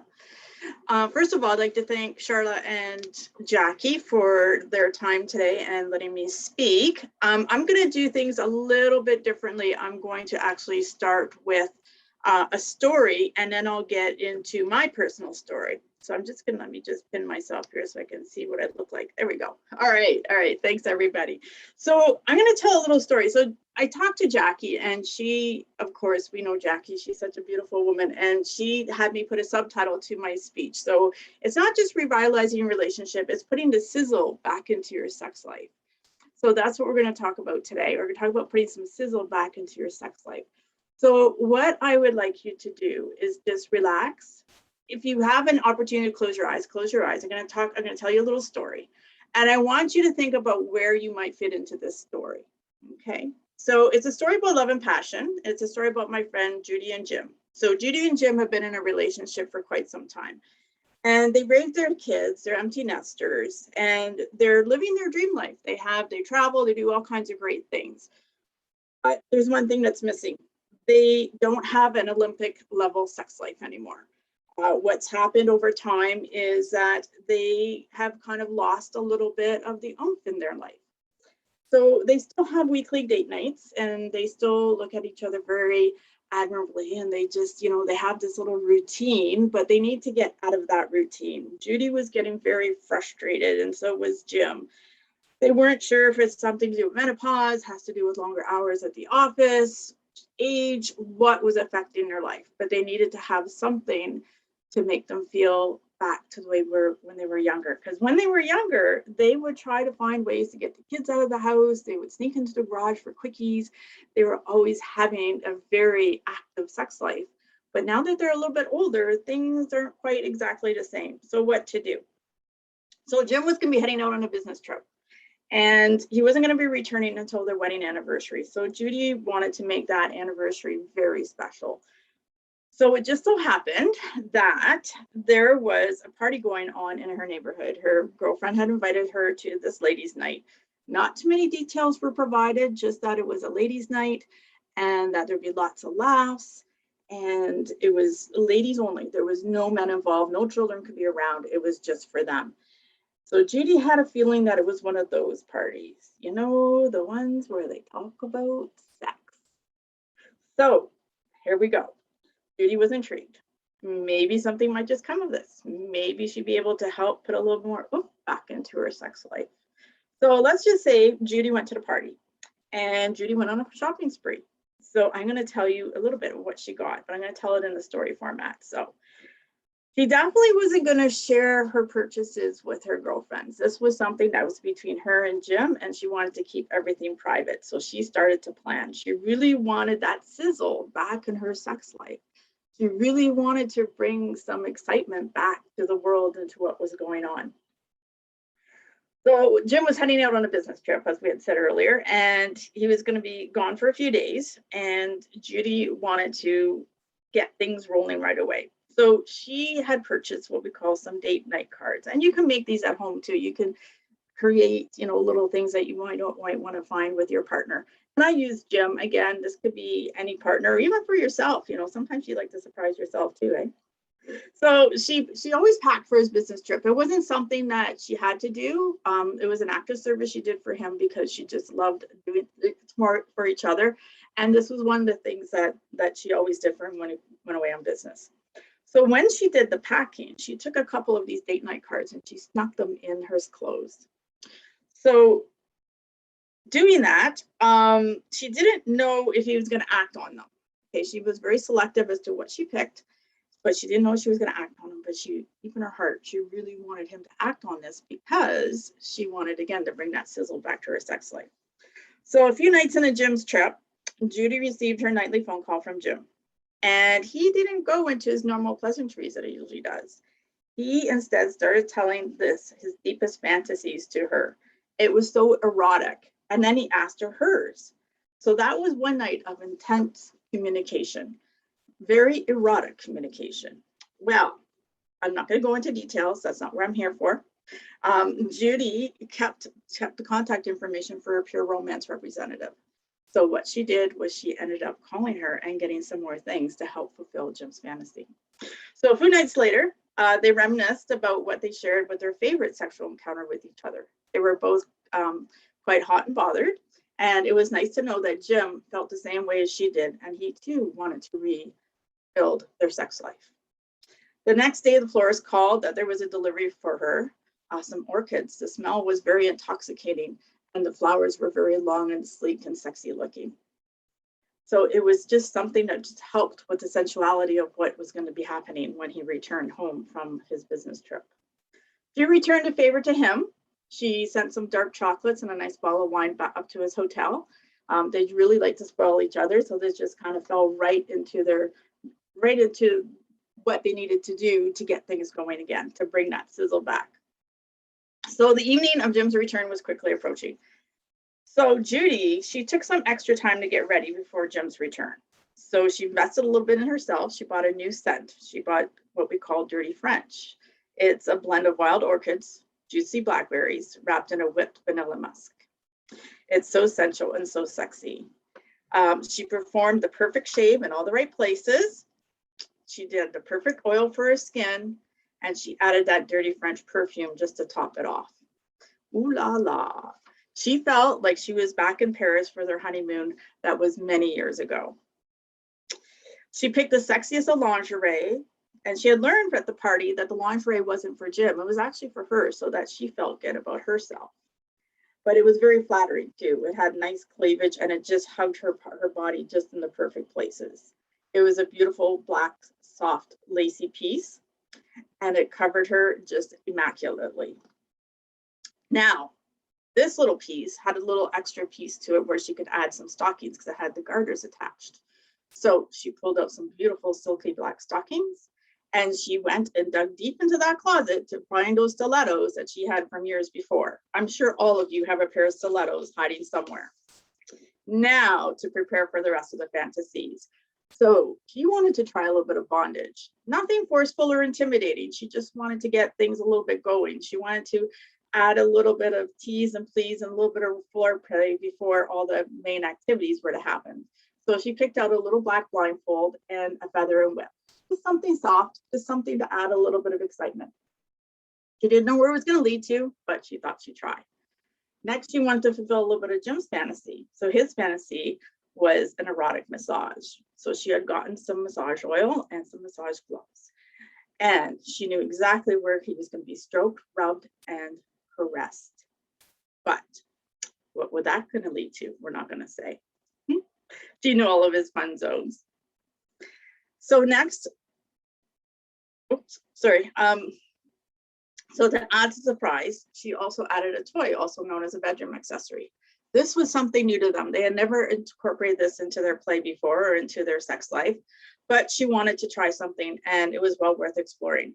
There was many to choose from. We have clitoral, G-spot, vaginal, dual action, anal, but the consultant was really consultative, I guess, with Judy and went through what she liked because every woman orgasms differently.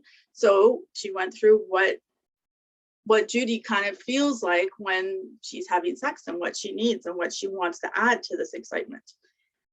So they picked out the perfect toy and she put that out also. Now, there was also some enhancement creams to add to the nighttime stand.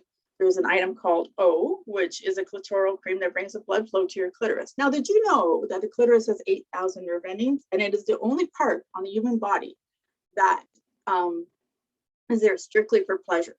That's the only reason why the clitoris is there. I'm just going to do my little clitoris is just where your legs are here, and then your little clitoris. So that she added that to the nighttime stand. And she also added an item called Up All Night, and it means exactly that, up all night. But she didn't think Jim was going to need that. With him gone away for so long and with all this little extra excitement, things were going to work out just fine. So next, it was to turn down the lights and add a few candles. So, oh, there's the door. I'm not going to tell you anymore. That's it. You get to use your imagination. So in that little story, I added a whole bunch of different little ways that you can add some sizzle back into your sex life. So I'm just going to tell you a little about myself. I'm Kathleen Getter, Pure Romance Consultant, as Carla had mentioned. So I started Pure Romance about, well, I want to say it's been definitely 7 years ago. And the reason I started, a little about my story. So I found myself single, and there's lots of stories around that. I'm not going to go into that today. And I went online and I was bombarded by married men, and it upset me very, very, very much. See, little here. It turned out about 80% of the men that were hitting on me were married. They loved their wives, but they weren't getting attention at home. So I decided I needed to do something about it. So I did a little bit of research, and yeah, women just weren't taking responsibility for their sex life. They had lost whatever was going on, and it wasn't right. So I joined Pure Romance to help women like Judy just bring that oomph back into their sex life. And that is my main purpose of doing the job. Now, I also, since then, and with the help of Jackie and Charla, have started a coaching business called my coaching program. I haven't quite figured out the name for it, but it's Bringing Out Your Sexual Goddess. So it's helping women to feel sexy, to feel confident, to have the courage to talk to the partner, the big C, communicate with their partner as to what they want. Or if you're even by yourself, just become your own sexy goddess. If you want to attract a partner, you can. And if you don't and just want to be a sexy goddess, there's nothing wrong with that. Hey, that's where I'm at. I'm just a sexy goddess. Partner shows up, great. If not, I'm cool with that too. So it's just a way to bring things together. It's just a way to bring your communication with your partner. So type in the comments if you're ready to be Judy, if you're ready to be a sexy goddess. Are you ready to bring a little extra sizzle into your sex life? Are you ready to bring that intimacy and the communication and that bonding in with your partner? If you are, type it in there, please. Am I such a tease? I am a bit of a tease. I do add a lot of passion to things. I heard the ladies mention quote, so I love this one. If it doesn't bring you more inspiration or an orgasm, it doesn't belong in your life. So I strongly believe that. Sometimes life should just be an orgasm. It just should be a whole bunch of fun, just having fun with your partner in your life and doing great things. Sex is kind of like cooking. Anyone can do it, but only certain people can make it delicious. So why not add some deliciousness? I was going to put a blur background, and I changed my mind. I just thought, you know what, I'm going to just show what I have here on the shelf. These are tools. These aren't the total solution. It's within yourself and within you and your partner and your relationship to bring out what you need, but the tools do help. They do help to get the imagination going. We have some great bath and beauty line too, which helps get you feeling sexy. It's important for you to feel sexy first, and then you can bring that on to your partner. Okay. As Jackie has all of her F words, hey, you know what? This is part of it too. So I hope that, if you're interested in consulting with me, because I am a consultant on the Pure Life piece or the Pure Romance piece, I'm going to put my Calendly into the speech, into the chat box. I do have different options there. One of them is a one-on-one Pure Romance consultant consultation. Pure Romance does deliver US, Canada, UK, Australia. Oh, maybe not UK, sorry. Canada, US, Puerto Rico, and I think I said Australia. So we can talk about that, or I can ship. Great too. And I'm also going to put in there for my Sexual Goddess coaching program. So if you're interested in bringing out the sexual goddess within you, we can definitely have a talk, and we can talk about what that means to you and how you want to bring that into your life. So I think that's about it for me, Charlotte. Sorry, I kind of forgot to put my timer on and kind of go from there, but that was my main points I wanted to bring out and talk to the ladies about just, bringing out the best you can be and enjoying life. It was fun. It was fantastic. And I loved how you put it all around a sexy story. It was very inspiring. So thank you so much, Kathleen, for sharing that, because women's sexual health is so important, and it's important that we talk about all of these things. So thank you so much for doing that today, and be sure to put that link in the chat, then head over to the One Woman Facebook page and drop it in there as well.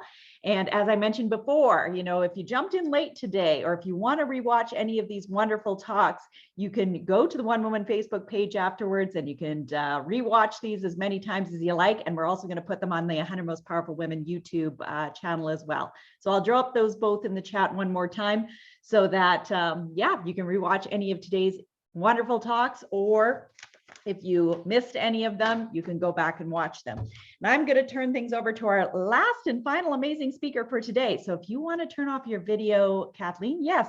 And Dora, if you want to turn yours on. Hi, Dora. Hello, Shala. You look gorgeous. You always do, but I love you. You're pretty in pink. Thank you. And where are you joining us from today? I'm joining you from Saskatoon, Saskatchewan in Canada. Fantastic. Well, I'm going to introduce you, Dora, and you can take it away. So Dora worked in the financial industry for 8 years before transitioning to starting her own home-based business as a financial advisor with World Financial Group. She is passionate about educating the importance of leaving behind a positive legacy. Dora's strong sense of legacy is inspired by the reputation her mother left behind, along with a meaningful symbol of kindness. Dora is honored to have the privilege of sharing what legacy means to her, and hopes to inspire others to find their true meaning of legacy. Please welcome the beautiful Dora Shonda. Thank you, Shala. Thank you so much for the wonderful introduction. I'm grateful to Shala and Jackie for giving me this opportunity to speak and share about one of the many topics I've come to appreciate in my life. Thank you, powerful ladies who have shared the stories before me. Also, my thanks goes to everyone who is attending this powerful summit. What is legacy? Now, I had made a little presentation here, Shala. Could you allow me to share the screen, please? As soon as you should be able to just hit the green button, and okay, yeah, there you go. All right. Okay, please just bear with me while I bring up my presentation.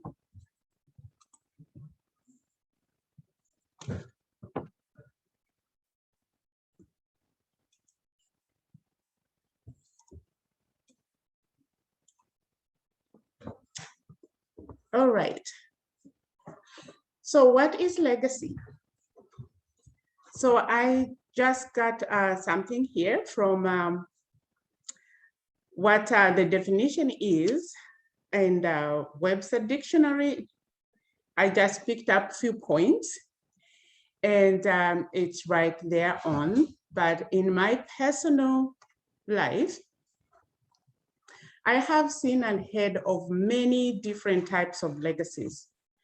Before I dive in, let me share with you my personal story in regarding to legacy, which is my mother and the avocado tree. So that is my mother on my left, and on your right on the side, and that's the avocado tree there. So this is how the story goes. One day, my two brothers got home with 2 avocados each in their hands. They were so excited to have those avocados. And they rushed in the house going, "Mommy, mommy, mommy, we have avocados. We picked up avocados." And mom asked the boys, so where did you pick the avocados? And they said, well, at the missionary garden. And my mom said, did you ask to pick those avocados? And my brothers were like, oh no, mom, we didn't ask. We found people there picking avocados off the ground. So we also helped ourselves to pick some. So here, we brought some home. And mom said, oh, that's very good. You enjoy the avocados, but make sure that when you are done eating, don't throw the seeds, bring them back to me. After 3 days, the boys enjoyed the avocados and they went to mom and gave her the seeds. And she said, okay, I'll let you know what we're gonna do with these seeds.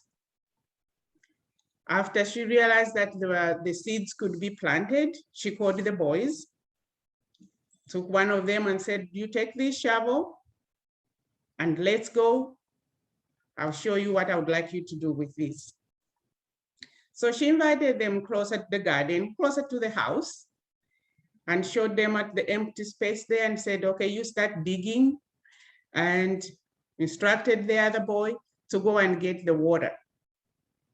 Now it was about probably 10 minutes away where the spring was to get the water. So the other brother started digging, was digging, and mommy was watching.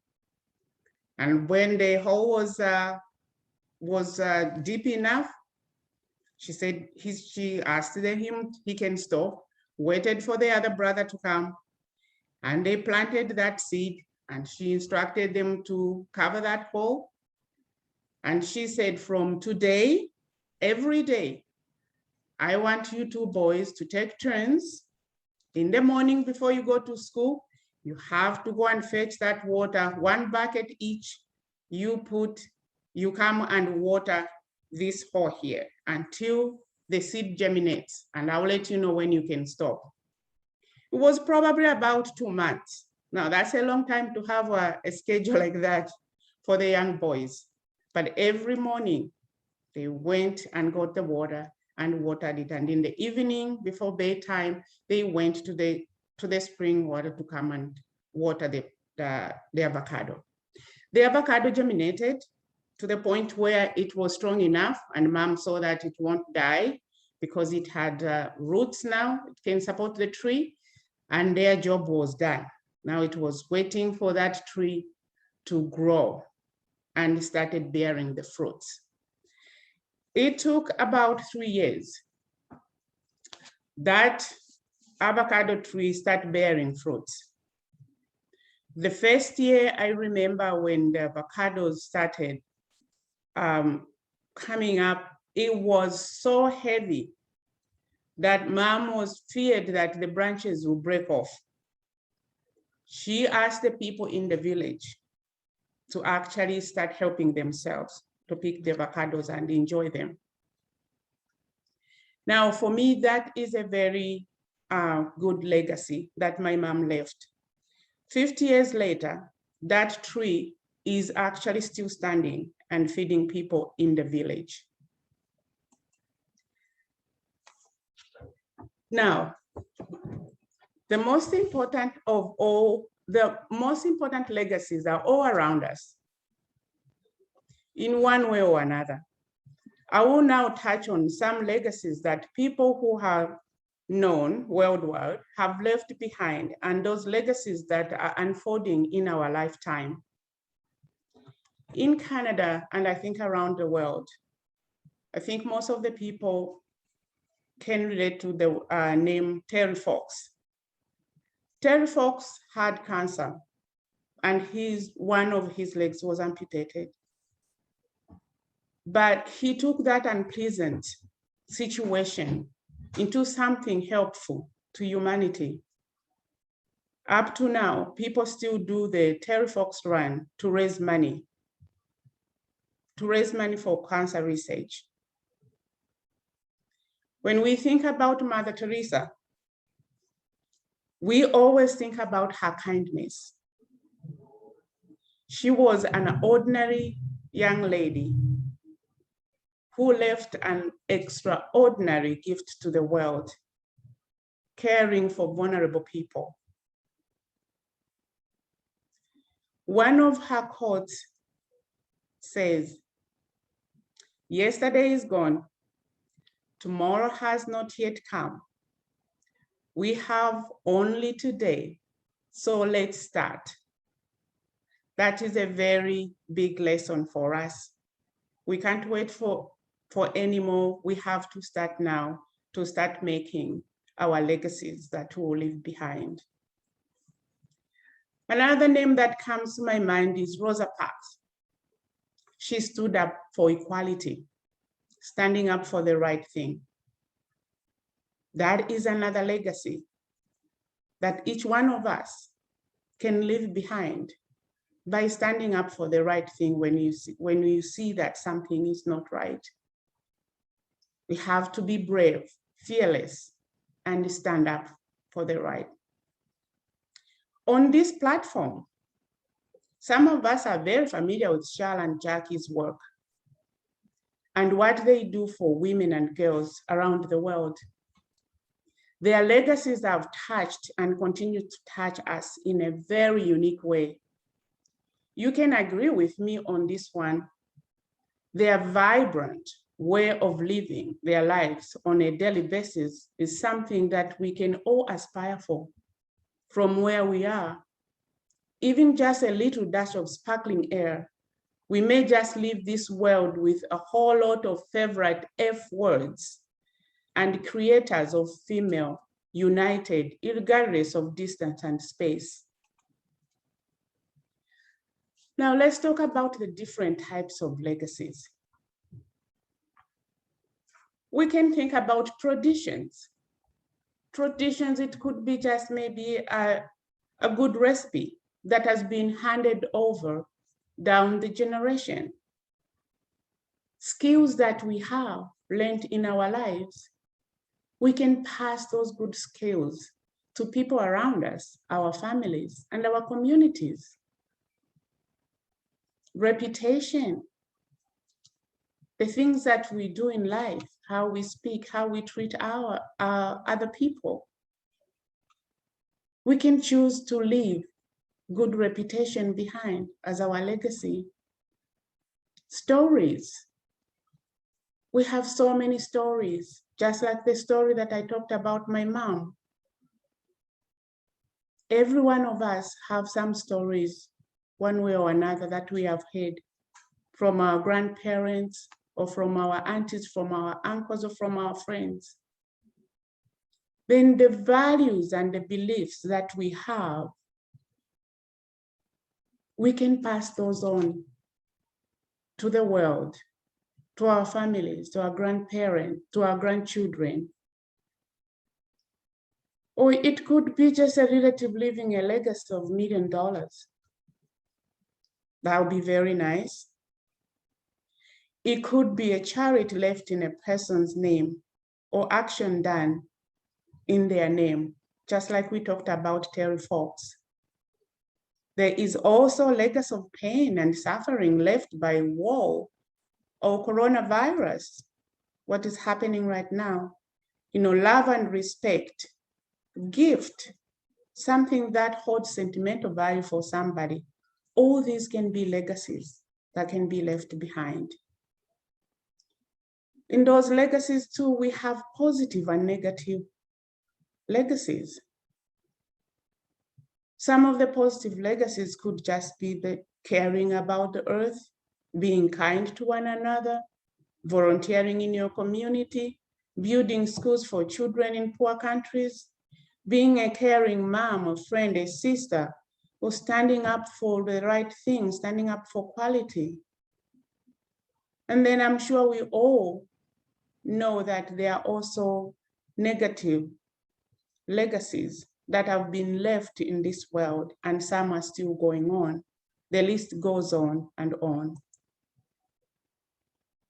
What is the legacy that I would like to leave behind? I want to be remembered as the woman who inspired other women to build their financial homes on a solid foundation, My dream is to impact millions of women and girls through the knowledge that I have come to acquire in the financial industry. Concepts like building generational wealth, gaining financial security, and becoming financially independent. That being said, I can't wait to continue to make a difference in my clients, family, friends for a lifetime. How can we build legacy? When we think about it, just where we are right now, how can we build legacy? There are certain questions that I've written down here, some of the questions that you can read and ask your questions. Whose lives will you touch? What will those beyond your circles of family and friends remember you for? What kind of an impact do you want to have on your community?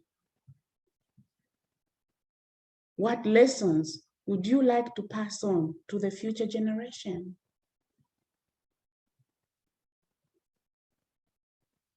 When you decide on what you want your legacy to be, you gain clarity and what exactly you want to leave behind. As per Mother Teresa's quote again, we have today, let us begin with all the things that are going on in the world. We can all leave a positive legacy for the next generation by starting right now. In the end, before I end with you, I'm going to say, often we think of legacy, we think of material possession. Your legacy isn't always about things. Usually it's about who you are and how you touch people's lives. I'm going to leave you with this quote. Every year, think about who you are now and who you want to be remembered as later. This is your legacy. Start building it now. Thank you to everyone and everybody who listened to what I'm saying. Please start building your positive legacy now. Thank you so much for listening to me. That was beautiful, Dora. Thank you so much for sharing. And be sure to throw in the chat how the ladies can connect with you if they're interested in exploring about, how to build their own legacy and how to achieve all those wonderful things that you talked about today. And I absolutely loved the story about your mother and the avocado tree. Wow, that just warmed my heart. So next, I want to turn things back over to Vanessa George to leave us with a final poem to wrap up today.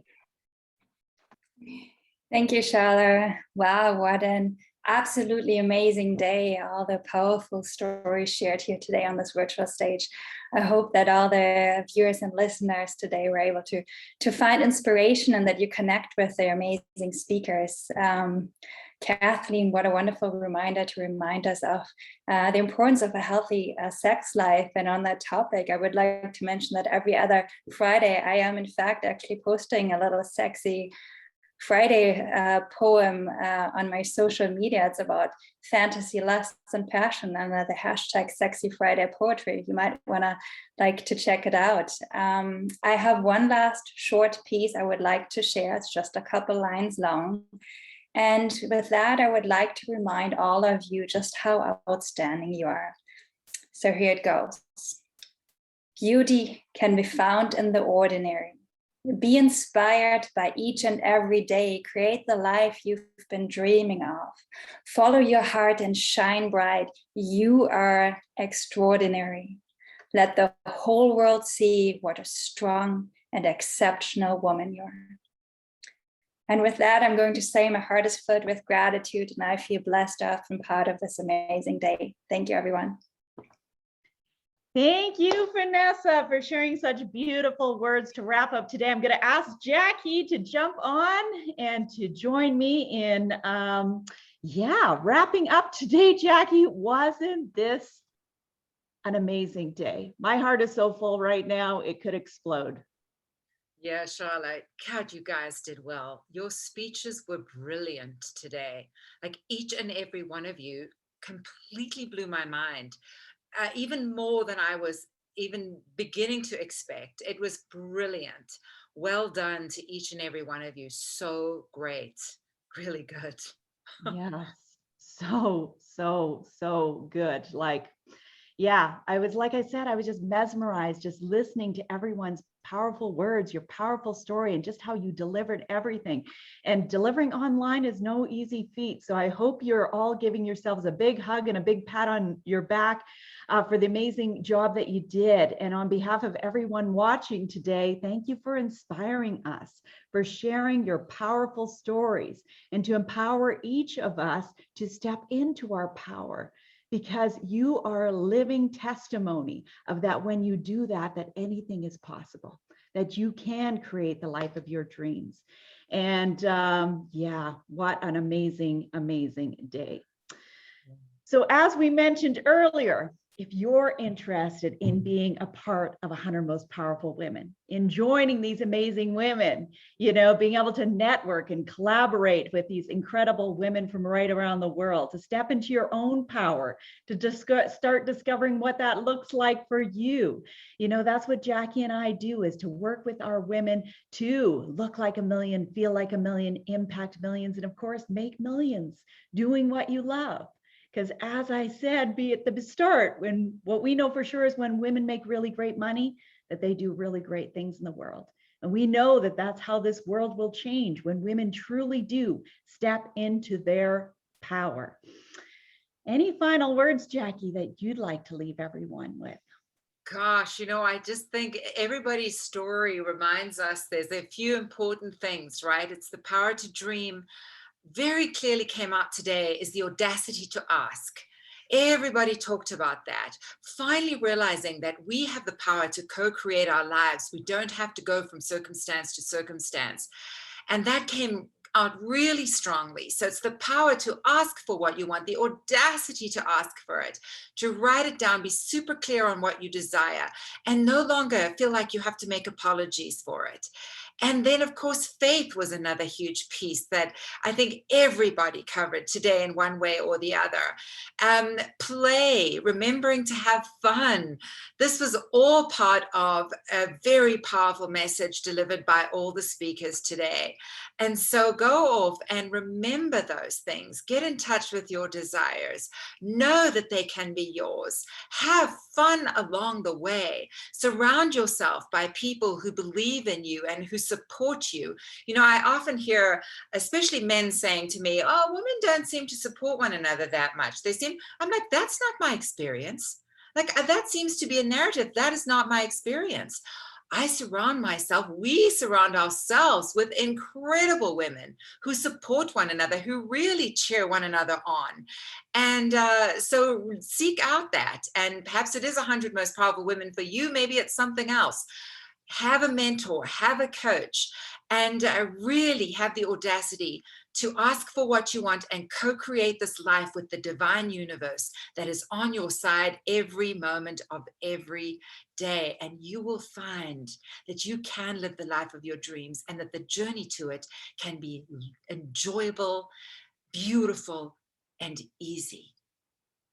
So that's how I'd like to end it, Charla. But congrats and congratulations to everyone. I mean, I don't even have words for how well you all did, and how you blew me away with the quality of your speeches. Brilliant. Yeah, absolutely. Absolutely.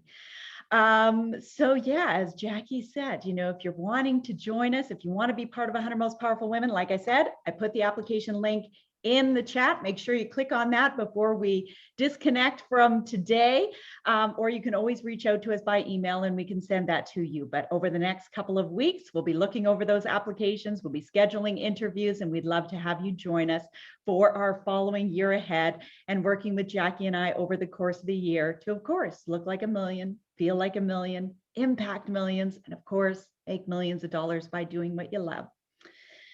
So I'm going to leave you with exactly how I started this morning. Is that what we know for sure? Is that you are a miracle divinely placed on this earth to make your mark, to change things, to help others, and to most importantly, to experience love, joy, and abundance. Every day we choose. What are you going to choose today? Maybe you're going to choose to connect with one of the amazing speakers that you heard from today. They are all amazing, powerful women. Maybe you're going to choose to fill out that application to become a part of 100 Most Powerful Women and to step into your greatness. Maybe today is that day for you. You're never a moment too late. Everything in the universe is in divine order. You're exactly where you need to be today. And there's no coincidence that you're here on this powerful day. What we know for sure is that you're made of stardust and grace, filled with the power of love. What could you do if you just turned on the switch? You were born to be powerful. Thank you, ladies, for joining us today, for all of our 100 Most Powerful Women who stepped onto that powerful stage, shared their powerful story, and for everyone who felt that power in their hearts. I know we did. So we look forward to seeing you again. Keep your eyes tuned for the next powerful summer that we have coming up and all the great things that we have going on. I guarantee you there's lots of powerful things coming around the corner. So be sure to stay in the loop, and we look forward to seeing you again soon. Have a fantastic rest of your day. Bye, everybody.